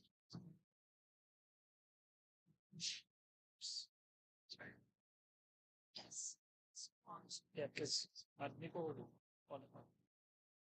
your question was for? Is that okay? Sorry. Okay. So yes, and so it's true. Autonomous region that are only five, have got more money. Okay, but the problem is the money from state to local bodies, I think. Because regions are, I think, quite efficient from a civil protection point of view. For instance, the monitoring of territories and the alerting of a population and also of civil servants which are competent in civil protection matters. The problem is, I think, local bodies in Italy. I don't know what my colleague from Italy think about this matter, but I think that there is also a problem of differences between some local bodies and other. Of course, Milan, for instance, is a huge local body with lots of civil servants, money, and so on. A little village with 50 inhabitants has got one civil service, two, and a secretary, but between a lot other 3 or 4 local bodies, we say in Italy, il segretario comunale, so secretary of the local body, and this is the real problem. So it's true, autonomous regions have got more money, and so they do lots in their own region. But the problem at the local level. And the local level in civil protection law is the most important one. So I'm very curious to know how is the situation in Brazil. So tomorrow's briefings are for me very important. Italy is not federalist state. There is not a real federalismo climatico in Italy. It's a multi-level system, and the problem is at the basis. I think so. Much for the question. I don't know if Matteo wants to say something else. Yes, yes, probably the problem is a general problem connected to the system, and that in this case the problem involves also the system of civil protection. Probably the problem is that the model of the Italian state is kind of regional state. In Italy, there isn't a specific real form of fiscal federalism. So local bodies are not able to slot their own resources. So the problem probably is also connected to this specific kind of system. Other thing, it's important to say that in our constitution, in Italian constitution, the regions are the legislative entity for excellent. On the contrary, local bodies are the administrative entities for excellent. So normally, administrative function is attributed to local bodies, not to regions. Okay. Then the other entities, more wide, can have local bodies, and so there are some substitutions.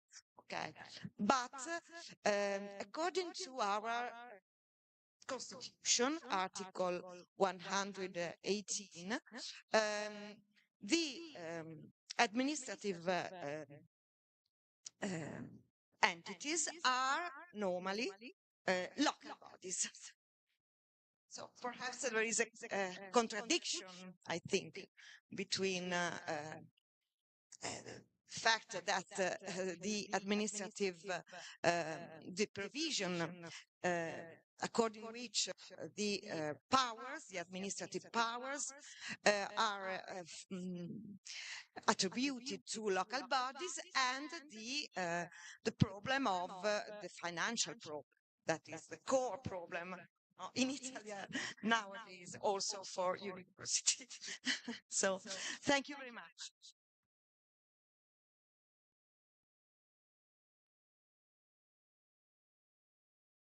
Okay, Gilberto, first question, it was political negotiation. So if I agree, you say that the government doesn't believe in climate change, but it has no problem with taking debts, so it authorized the obtention of this loan.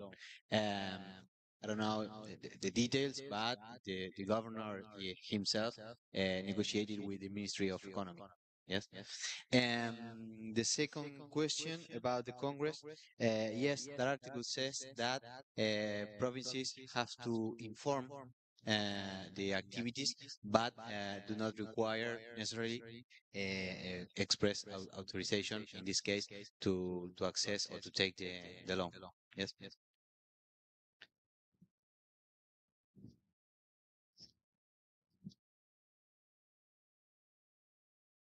Yes, thank you for those questions, Giuseppe.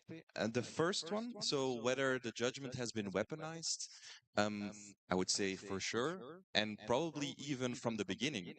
There's a reason why it took 3-4 years, this battle on whether the case would take place in Dutch or French. It's not just because there are no good lawyers in French or no good on either side or in Dutch. It's because this is also connected to the whole the division in Belgium is that the French speakers are more left-wing. You can see that from a political point of view, where the Dutch speaker are more right-wing. So there is this weaponization or even this strategic thinking that if we can deal with this case in French, then the chance is higher because actually the starters, they were Dutch speaking of the case, but they wanted to have the case tried in French because it increased the chances. And so also the outcome, it's especially the Flemish that are more right-wing that are using the French aspects of it to make you doubt the objectivity of the case. So it's very interesting indeed to see that federal notion going over the case in itself. How did the court justify? I think I briefly touched upon it, but it's because that's indeed actually the gist. Why could the court then say, Wallonia, you're in the clear, it's all fine? Basically on the basis of three main arguments. One being they looked at the statistics of how much CO2 are you at the moment emitting, and Wallonia is objectively comparatively less because there's now less industry, because it's being before it would have been different, but now there's some less industry. So that was one of the arguments, more of a factual. And the other ones were looking at legislative preparation. So Wallonia had a better climate plan really developed already, where the other ones were not so clear yet. And it also had introduced legislative proposals, which is also the court uses proposals as an argument to say they're more on top of things. So that's why we don't think it's Wallonia that's the issue here. It's the three other ones that will have to deal with it. But again, I'm not convinced by those arguments, but those are the arguments that the Court of Appeal sets forward. The second argument, the second question, Maja. So the residual powers in Belgium. Yes, I didn't really go into that because it's opening a little bit of a can of worms. So indeed, Belgium has the federal level has residual powers, at least in practice. Actually, the constitution says it should be the other way around, but only when one provision is exercised, and that provision has not yet been exercised, Article 35. So it is at the moment still that the residual power relies at the federal level. I did imply it in a way because of this notion that Belgium is a centrifugal federal state. So the powers went from the central level to the states. So in that sense, it's kind of logical that from the beginning, the residual power is where it started from. Would this have an impact on specifically climate litigation and the shared rule? I'm not that optimistic in a way, because this has been tried in a sense. So in the beginning, there was federal. The easiest thing, of course, would be to have a federal law to regulate climate change and to say this is a residual power. This is not something, this is not really spatial planning, this is not really environment, this is a new power that no one ever thought about, so it's residual, so it should be at the federal level. Of course, that was tried, but it was struck down. It was not accepted that this was a federal residual power, because in Belgium, this notion of all the powers can be divided like a cake. So no, these are powers of the regions, of the communities. And so it was never really accepted, climate change, as a residual power. So it was also in the Court of Appeals, it was not even mentioned. So it's actually not really at play here. I think implicitly you could say it plays a role in the way how shared rule is being exercised in Belgium. But on the hardcore of the facts here, it wasn't really a factor.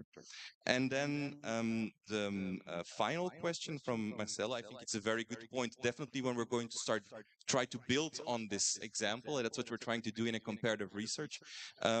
How can you transplant these findings to different types of federal states where that might not have this exclusive division of competence, but more also an executive federalism where you will have exercises of those powers by the state level, but maybe the federal level will make the essential decisions, type of minimum protection, and you can go beyond that.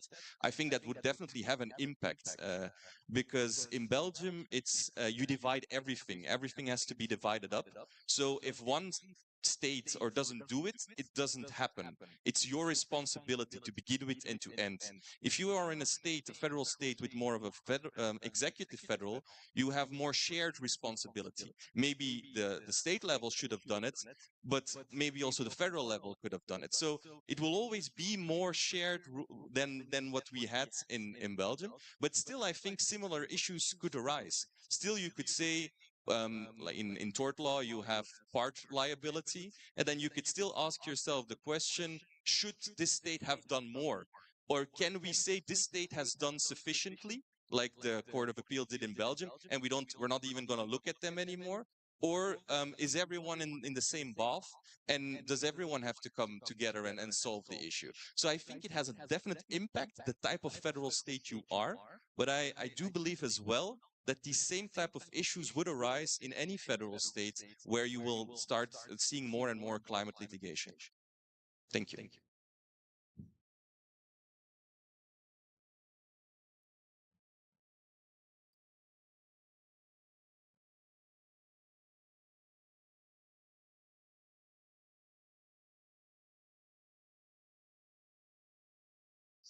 Gostaria de anunciar.